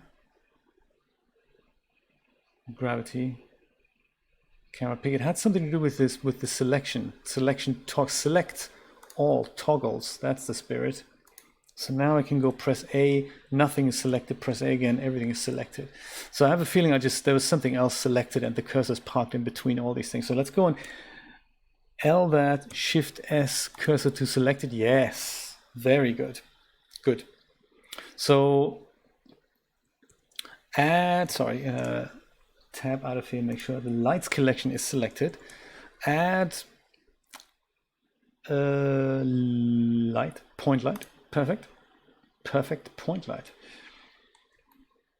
Now I'll go and put that light over here and there as well as a linked duplicate. So Alt D, select GX, put that over here. See if it's in roughly the correct spot. Oh yes, also name it correctly so that they're not just all named point light. Very important. That's already happened. So let me just go delete that and go back to my previous point light. Name it something like interior. Interior, that's a little bit much, isn't it? A little bit undescriptive. Let's, how about auditorium? There we go. Auditorium. Ceiling. I like it. Alt D, GX, put it over here. Auditorium ceiling, great. GX, put it over here.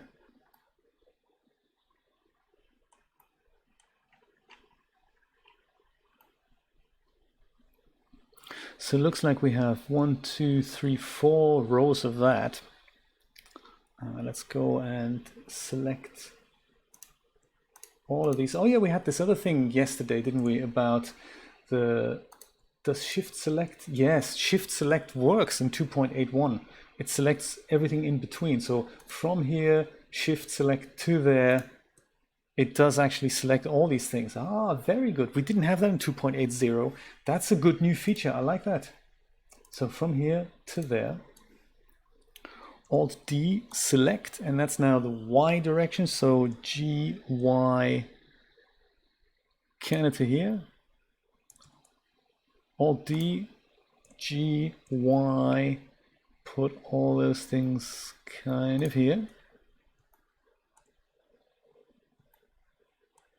Alt D, click, G, Y, put all those guys over here.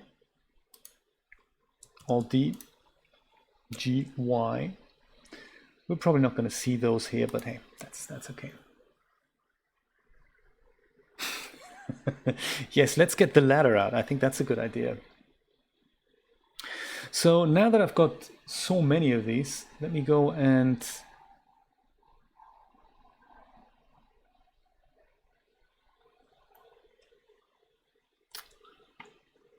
do the same thing as I did before here. Go back into edit mode and then do the same with this row here.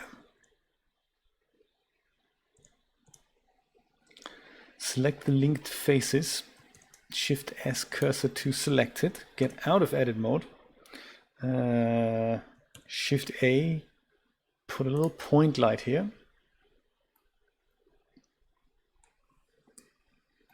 point light.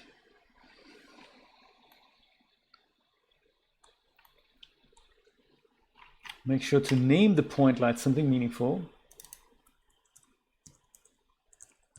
I'm going to call these ones the odd ones.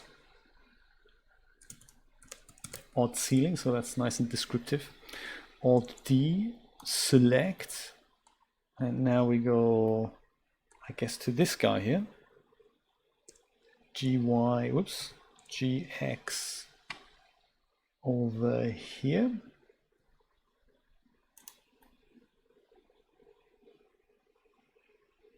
Perfect, and that's just two of them.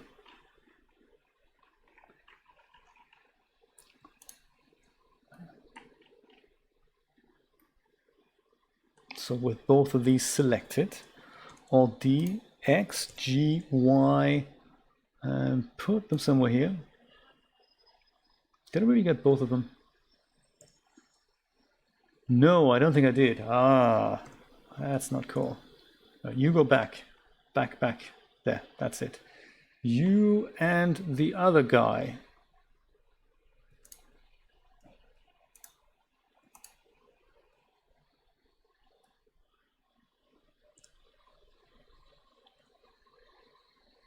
Why doesn't that work?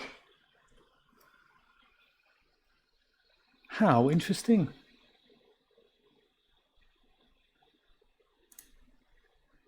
I only have 3 lights. Have I not? What? Auditorium? Right, that's it. I'm starting afresh. Let's select them. Delete all of them. Start again. Clean slate and all that.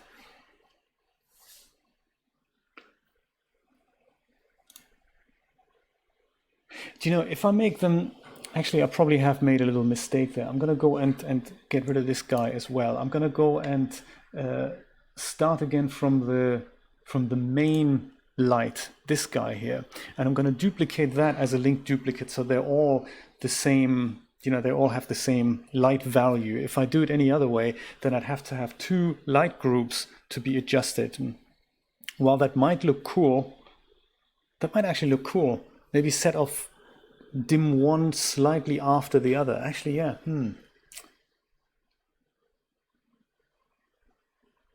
Actually, yes.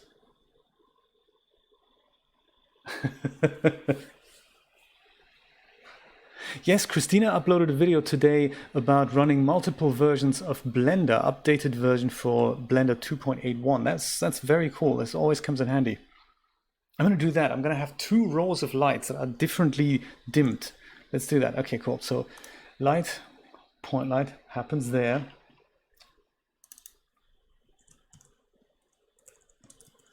So auditorium odd is that. That's all good. Alt D, click, and skip. There we go. GX over to, where is it? There.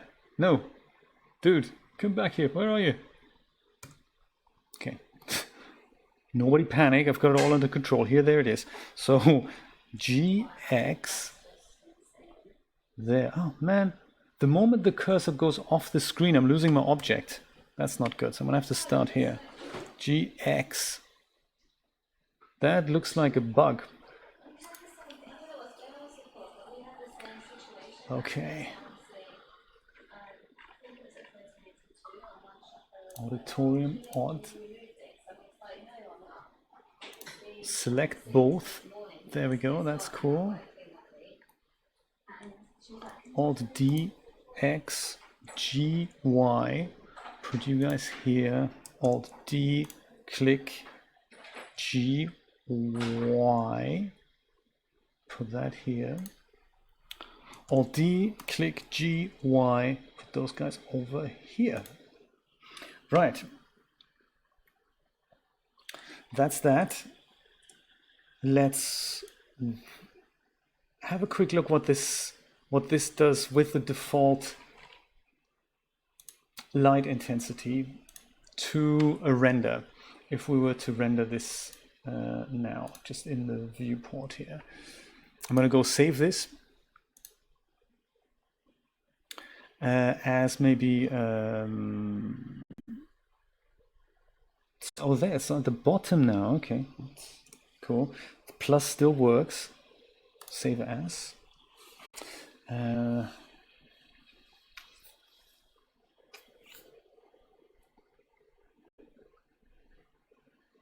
Walls are back. Let's go render this thing. Look at all the lights.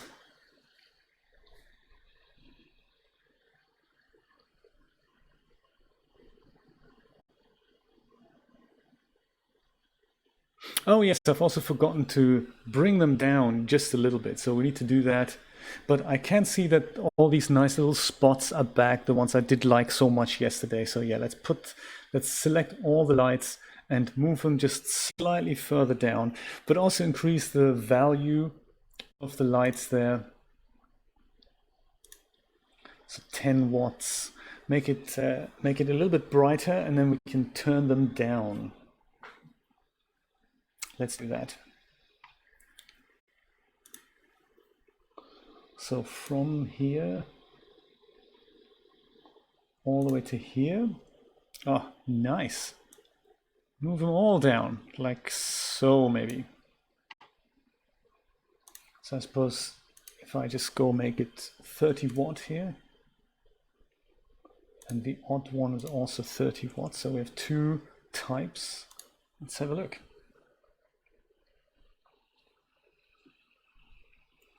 Oh, again, does it still do that? Oh, maybe it's set to CPU rather than GPU. It did that before. It wasn't quite. Well, no, it's set to GTX. There we go. Yes, it does kill the video feed. Crazy. Could render with the regular CUDA here. Oh, actually, also, was it selected properly? That's the other thing. Cycles GPU, yeah, okay. What do you think then, though? Is this too light? I will tweak the light temperature so that we have it a bit more orangey, but it's probably going to be enough if we enter the room like that, and then we dim them both.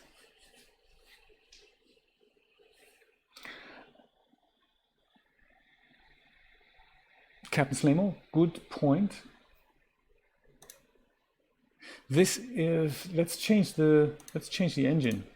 Put it to Eevee and then have a look at the Eevee rendered viewport, just out of curiosity. Yes, it does. Look at that. So Eevee also shows you the light objects. So that's very, very cool. So we can literally preview the lights in Eevee. That is, thank you for bringing that point up, because that means we now have real-time adjustment options. That's actually, thank you for bringing that up, Captain Slaymore. That's good. Maybe it's a little too bright. Yeah, I agree with you there, Dreamlab. Let's make them orange. That helps a little bit. So like a yellowy orange thing. Maybe that's a bit too much. Look at that, real time. Oh my God, it's happening in real time. This is way cooler. I'm totally not used to that.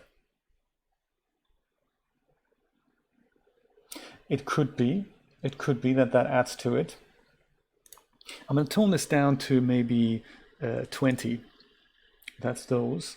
And then there's these. So that'll be also 20. Make them a little bit darker and turn them into, well, how do we turn them into the same light color? Well, let's use a hex value, shall we, that we can remember. It's probably a really funky trick to it, but I'm just going to go copy the hex value of that. FFF6BE, just in case I don't remember.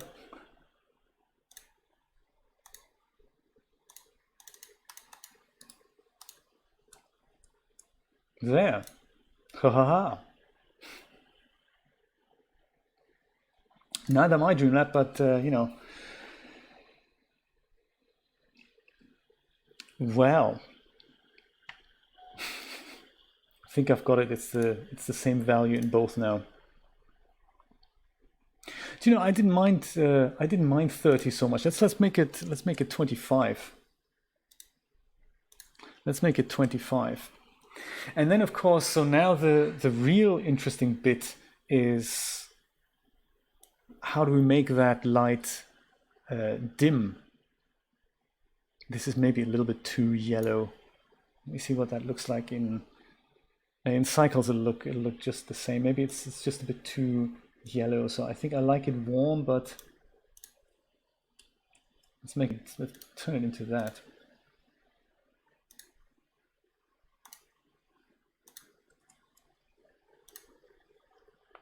Yeah, nice and red and warm. Do you know, Captain Slimo, the thing is, I would love to, this is the bit I tried out to actually put proper materials on this. So right now, none of the materials here are good materials. They're just the diffuse texture, but that's really all there's to it. And ideally, I'd like to select the surfaces and just apply a new material that's made for Blender, properly set up. And there is a plugin that I've tried out here, the Extreme PBR add-on for Blender, and that didn't quite work the way I had expected it. It's way more complicated to use than I thought it was going to be used. But yes, this set is available completely rigged for DAZ, by the way, so with DAZ materials. It's called the Iron Man 13 something like theater.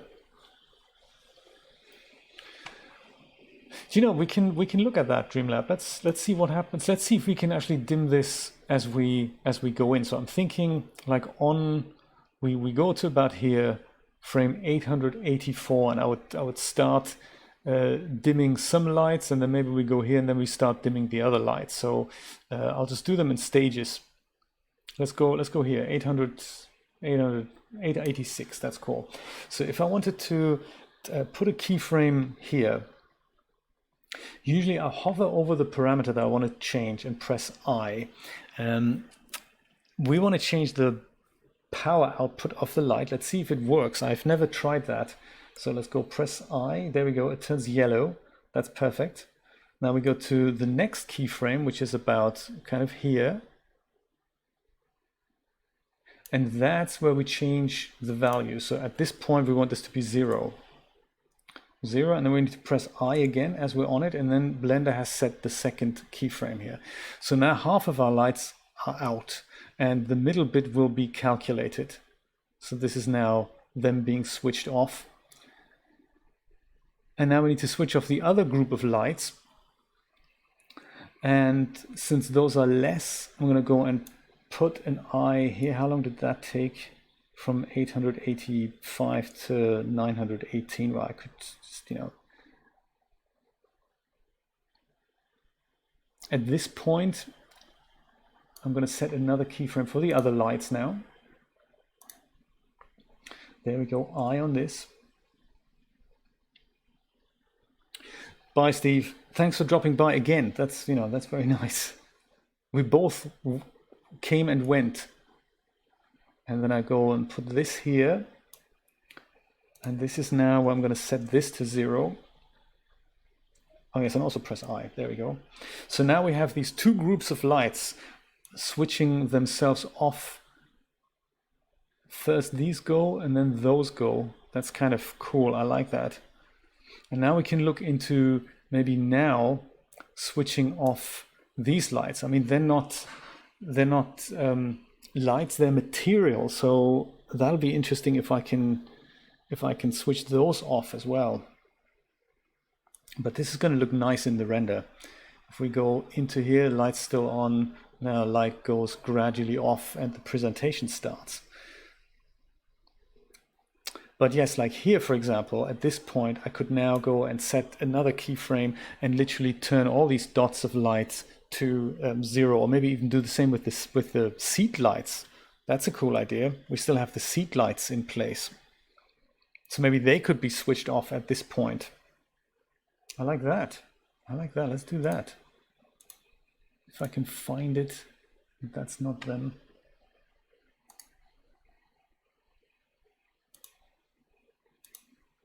these lights here. Floor lights, perfect. So floor lights, let's set an eye here, and then just go move it here. And at this point, we now go and set this to 0 and press I. This is fun. So now the seat lights are off as well.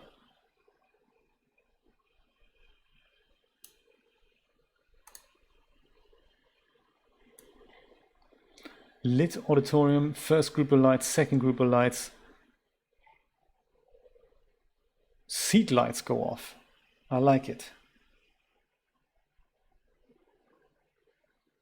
Subtle details. I like it. I'm going to save this over the current thing, which is the Cinema, whatever it was, 14, I think.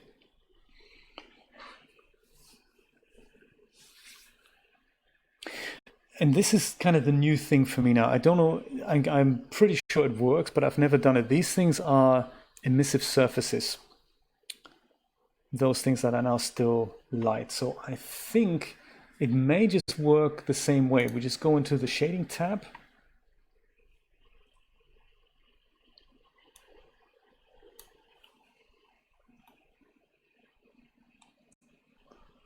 See if I can select those guys. Now this is the plasterboard thing. Speaker grill. Is that it? Yes, I've just cranked up the emission value to white here. So this is kind of new. Let's see if this works. All we need to do is turn that to black, and then that should switch off the lights.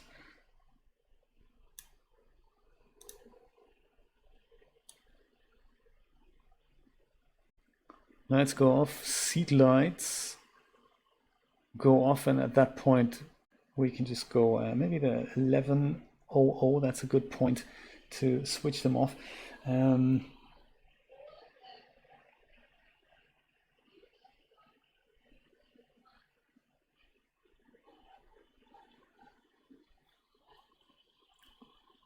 Do you know, yes, that's what Eevee does, Dreamlab. That is just so cool. So then the Eevee shaders should follow the, I say, you know, should follow the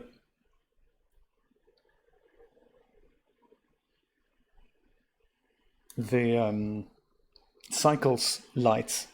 I just don't know if I can animate the emission channel. Let's have a look. If I go and click I, oh my God, it works. Of course it works. Oh, that's fantastic.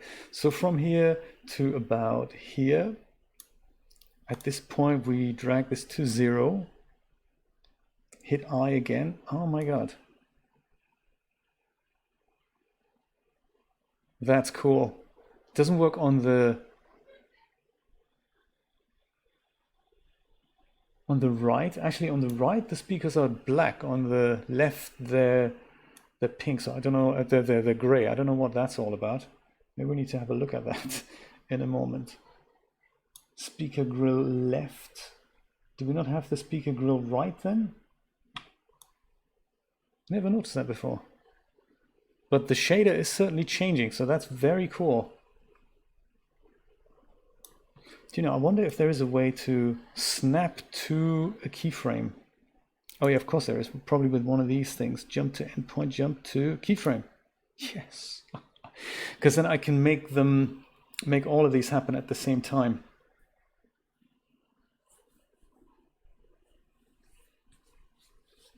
Indeed, that's exactly my plan. So I'd like to use this sequence both for the JPlays streams as well as for these 3D streams. So once I'm done setting it up, I want to replace this intro sequence with 3D Shenanigans, replace the outside where it says, you know, the outside of the theater, this thing here.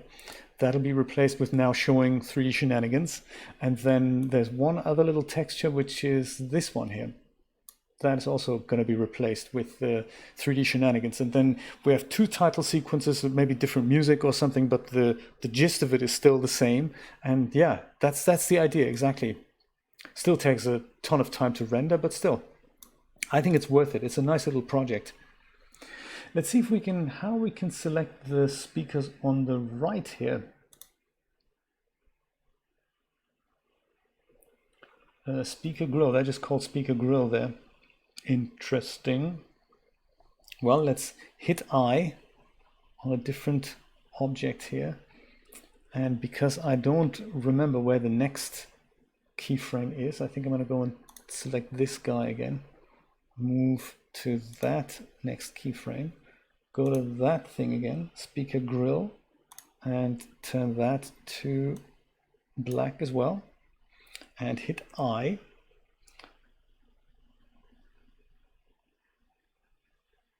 Did that do it?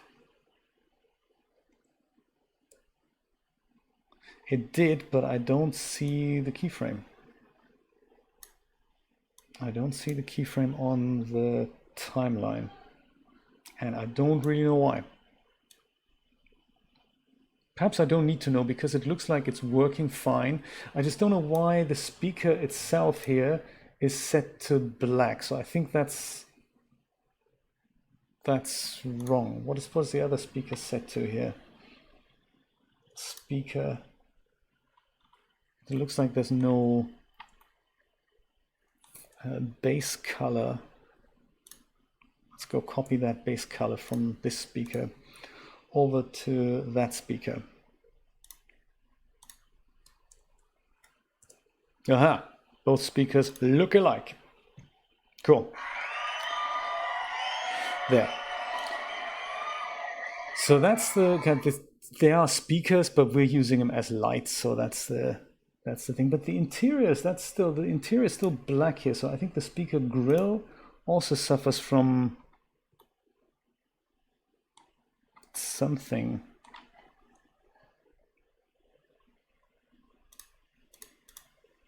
Yeah, because why is the interior black now?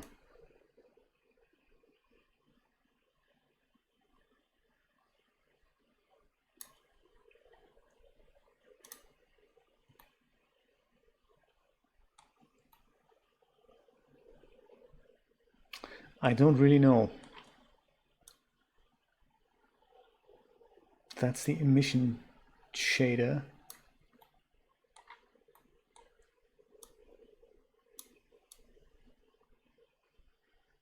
Huh.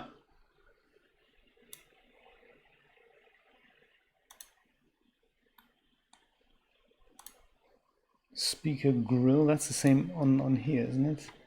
Speaker grill. That's just gray here. I don't know why. The only thing that is changing here is in fact the emission shader from here to there.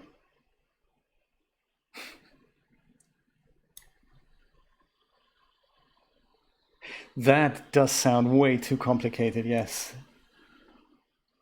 Also, there's a limit as to the amount of buttons I can remember to press. It's bad enough as it is right now, but yeah, so this, I don't really know. I don't really know what's going on with these. Speaker grill emission is set to black, that's cool, but why is the... Why, oh, because of the base color. There's something not right with the base color, is there? I don't think that's mapped correctly because the other one isn't actually mapped at all. So let's just go and take that out. And that is now, we're just going to make that the same gray as over there. That does the trick, doesn't it? Yeah. I guess the speakers had a texture on the grill, but since we're not using them as that, yeah, this was it. Base color black. Let's just go get rid of that. Cool. Ooh. Yes, it was a texture. That was it. There was on this side there was a texture which was black, and on that side the texture was missing. So that's the mystery solved. So I'm now I don't know why there was none associated here, but there was one here. So I just took it away. It's fine. Now they're just, you know, little lights instead of speakers. No one knew they were speakers in the first place, so that's cool. The only other thing I'd like to change now is now that our light objects on the ceilings, as soon as they go out, we still have these materials up here, and they're also a shader. So I'm going to make those turn off in line with the speaker, so that they all happen at the same time. So that's another little shader tweak here. Let me figure out the correct keyframe. That's the first keyframe. Now I'll select this wall here, and that's the light. And there we go. That's the emission light. That's perfect. All I need to do is set a keyframe here. I'll go back to this wall so I know where the next keyframe is, like here. And at that point on the ceiling, I'm going to turn the emission strength also to 0, turning them also black. Is that a good idea, or should we leave them like 0.5 so that they're just glowing dim? Maybe is that a cool idea? Yeah, I think that's. Yeah, we'll just leave them like that so that they're kind of emergency lights at that point. Hit I. It's almost like the afterglow of these lamps. So very subtle, but I think it all just helps in selling it, you know.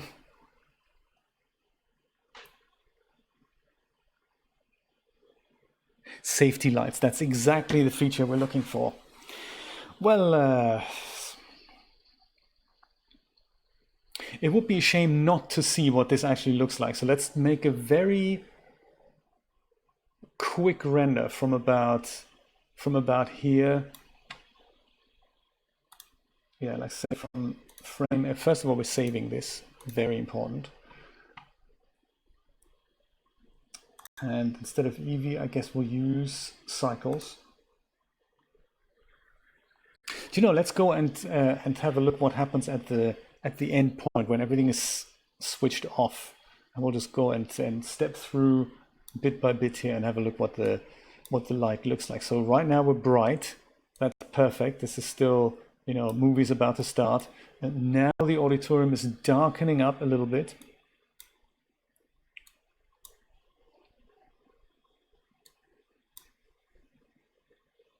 And by the time we reach J Place, it's all, you know, it's literally that's the whole focus. Whatever's on the screen at that point is that focus. The seat lights are also off, so that's all dark. That is nice. Let's see if I can render a really, really short and quick animatic here. So let's do it with 50 samples. And we're rendering frame 800 to just after all these little light spots are done. Maybe here, maybe 1100 is fine. 1100. And the frame rate, we don't also necessarily need that. We can probably use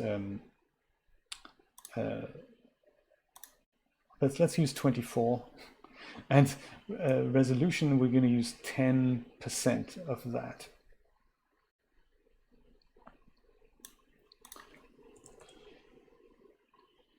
Let's see what that looks like just on one single frame. This is the size of it. And it would still need... Oh, come on. How long to render?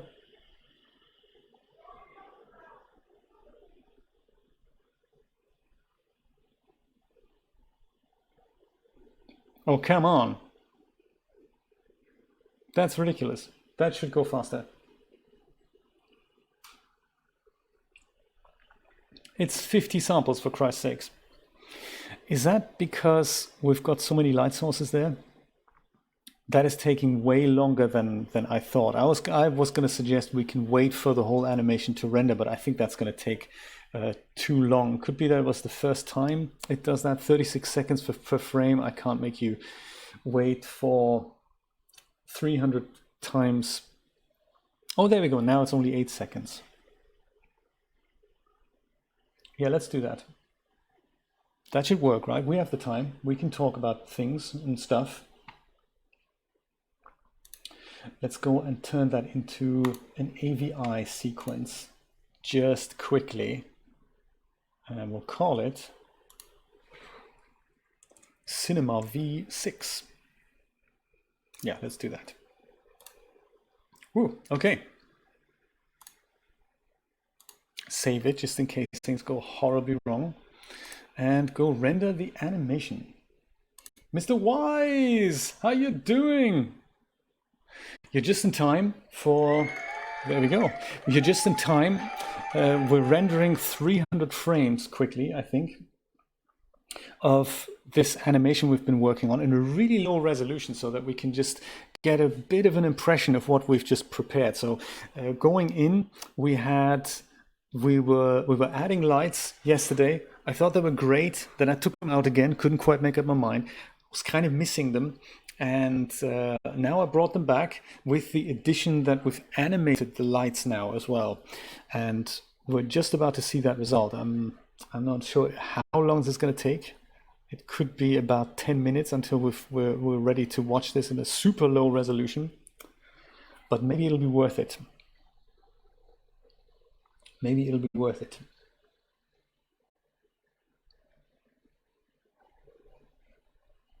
I could also increase the step. That is another cool idea. I could just increase the step that we render every other frame. I could have done that too, but I've changed the frame rate, so that should take care of that.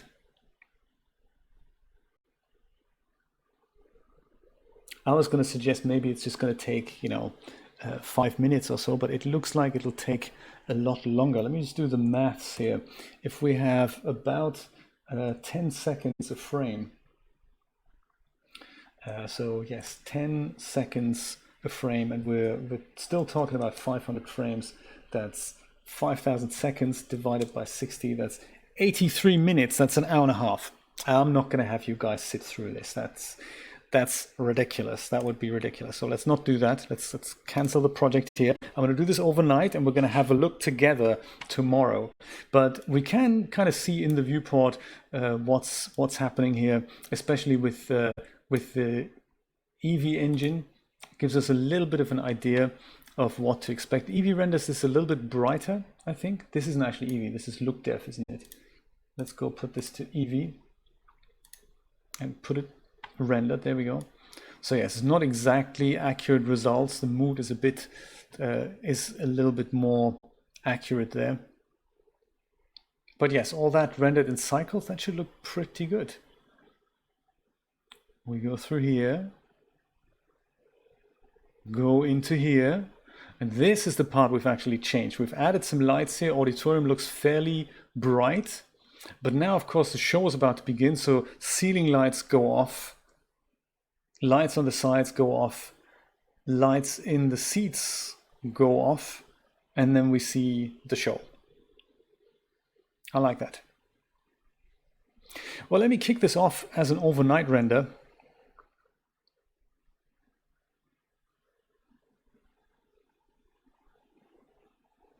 Yeah, lights go off. That just adds that little bit of extra pizzazz, and then everything goes off. That's perfect. That's perfect. Kudos and credit to Dreamlab for suggesting this. I really like the idea. I'm going to go render this out. Maybe we can. Should we try what happens if I render this out in Eevee? That's an idea. Let me try and render this out in Eevee. That's a good idea. I can even do that in 60 frames. That only takes 5 minutes. That should only take 5 minutes, and then we should be able to do this at a larger resolution as well. Let's try that. I think that's a good idea. Render the animation.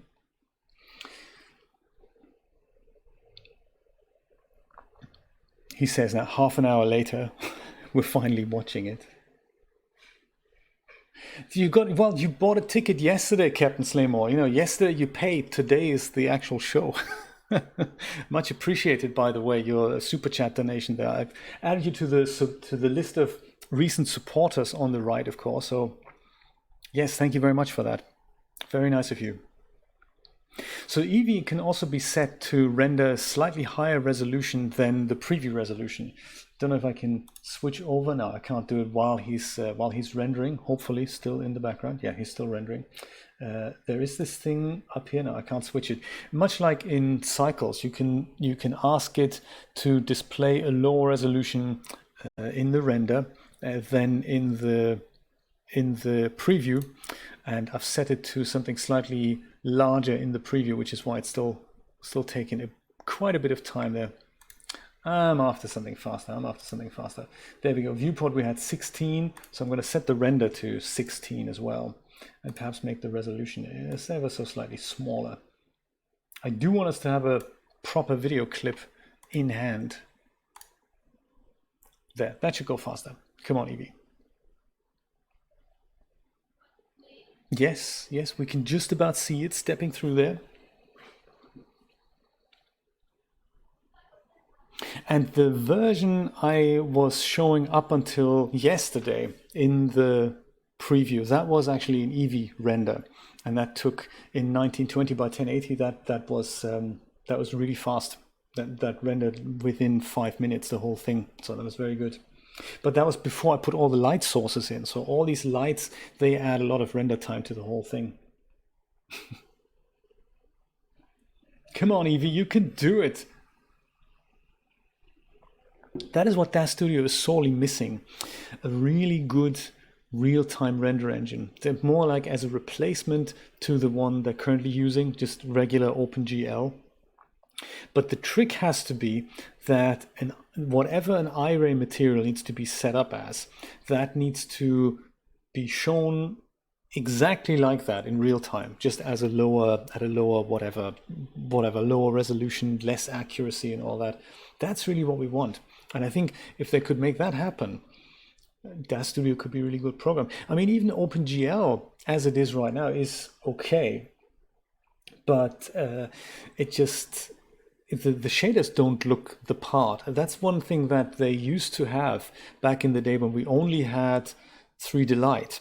And 3D Light and slow computers took forever to get this preview going. Back in the day, I remember in the Victoria 4 type days, a shader that was set up for 3D Light, that was before Uber everything, before the Uber skin surface shader and all that.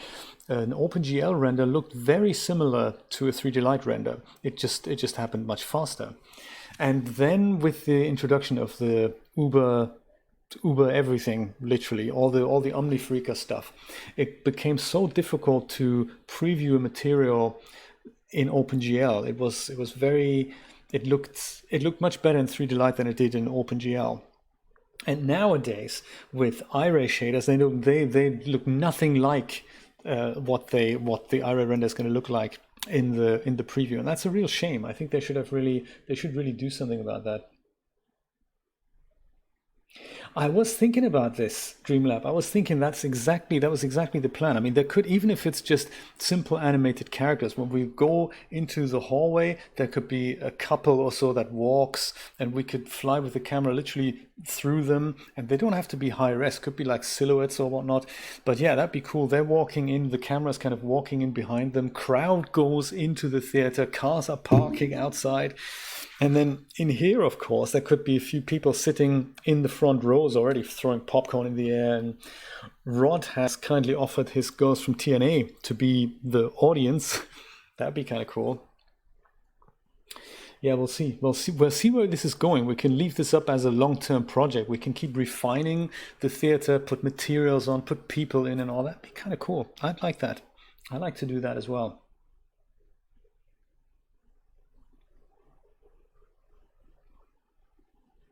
You're right, and Captain Slamer, also Lux Render, had, I speak in the past, sadly, had some really good advantages. Like, I liked the way that you saw a render come together and you pause the render, change the color correction and continue the render, and the color correction would then be applied to the half-finished render. You didn't have to start from scratch. That was really cool. And we have something like that in iRay, but it's not as, not as well known, I guess, either. I did make a video about this. Let me see if I can find it. It's kind of cool that that you could. There is an oft forgotten tab there. I don't know if you've seen that video. There was an oft forgotten tab when you kick off a render, your iRay render comes up in kind of, the window comes up. There's on the left hand side, there's a tiny little thing that you click on and it expands a whole menu, and that allows you to do that as well. You can make adjustments while the iRay render is is working.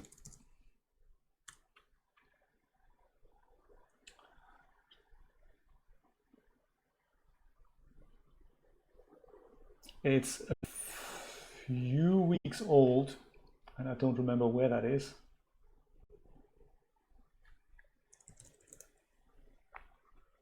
See if YouTube can help me out here. Filter everything that contains render. Oh, because it's an upload. Oh, yes, of course.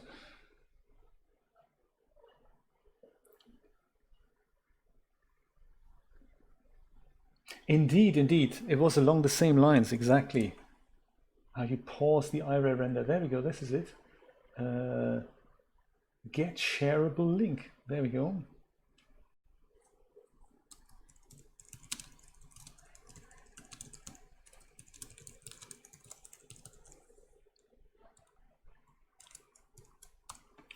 There. I think this is it.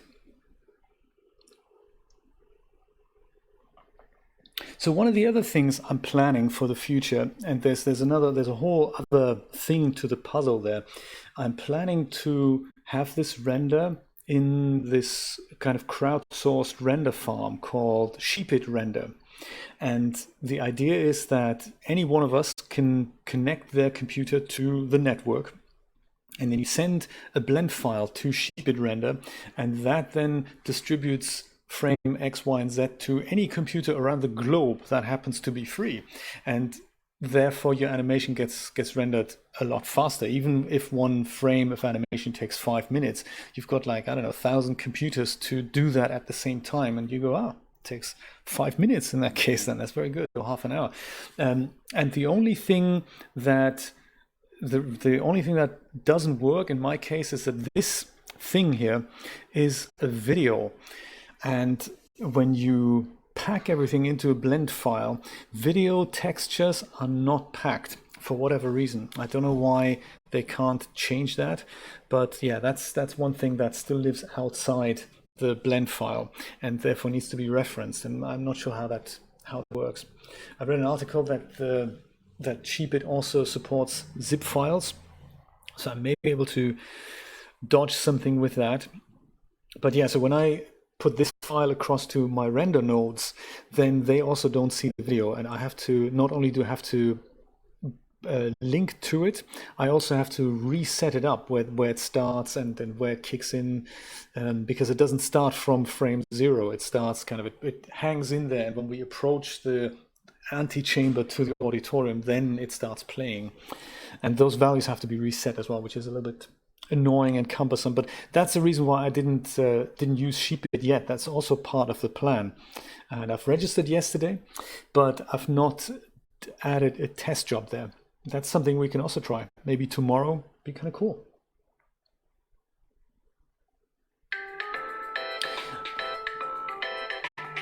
That's a spam call. Let's listen who it is. Hello. Please stop what you're doing and listen to this very important message. In the next few seconds, I'm going to give you access to some information. Really? Oh, sorry, by that time I already hung up. Sorry, that's what a shame. Unbelievable, isn't it? What these people do, I cannot believe it. It's hilarious. Please stop what you're doing. Do not hang up. That's my favorite. When a phone call begins with "do not hang up," as if that's the immediate impulse that you have. Pick it up and instantly hang up. Unbelievable. What is our world coming to?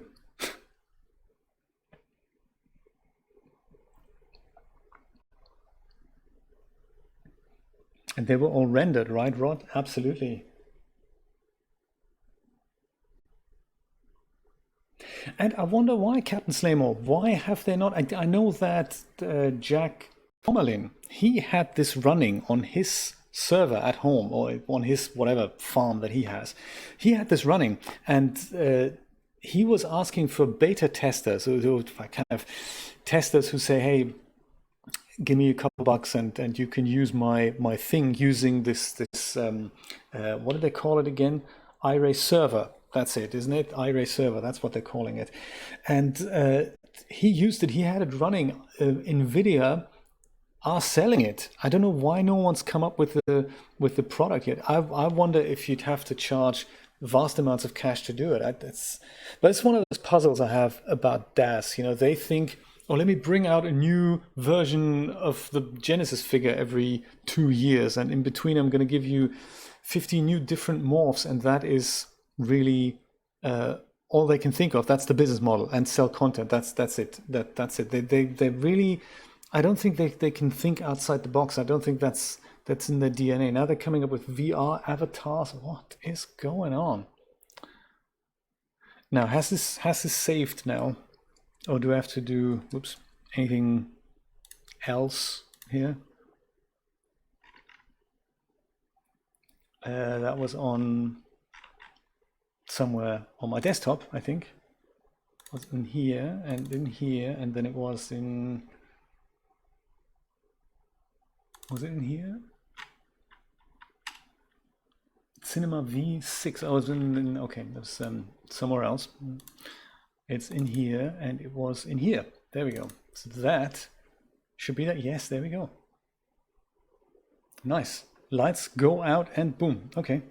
Okay, we have it. We have it. Yes, so this is the Eevee render now. Come on, Eevee. Can you repeat that? Yes. Let us watch it repetitively. We go in, lights dim, seat lights dim, side lights dim. Yeah, look at that. I can't wait to see this in context in the cycles render. But even just an Eevee, you know, it's actually very cool, I must say. Just for a laugh then, what does a really, really high-res Eevee render look like? I don't know if it ever gets any better, but if we just say, well, make it 200 samples, what does it look like then? Let's find out, shall we?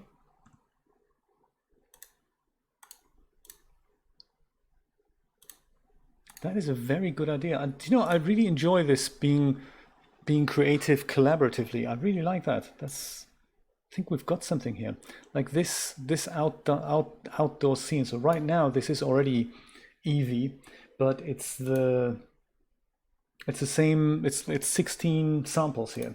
So what if we go and crank this up to 256? Oops, that's in the viewport, isn't it? Sorry, my mistake.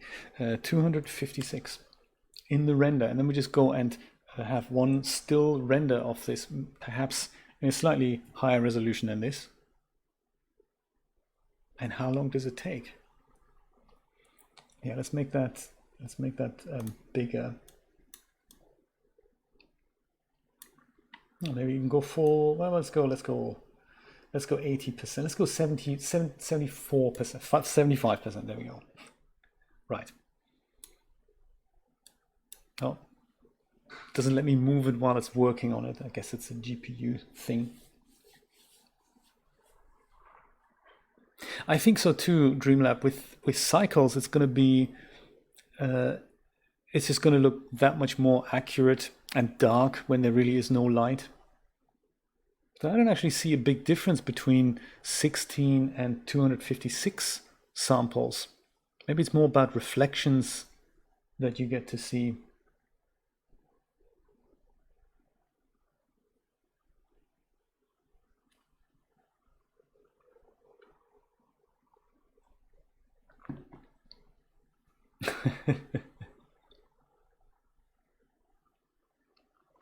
Well, you're very welcome, Captain Slaymore.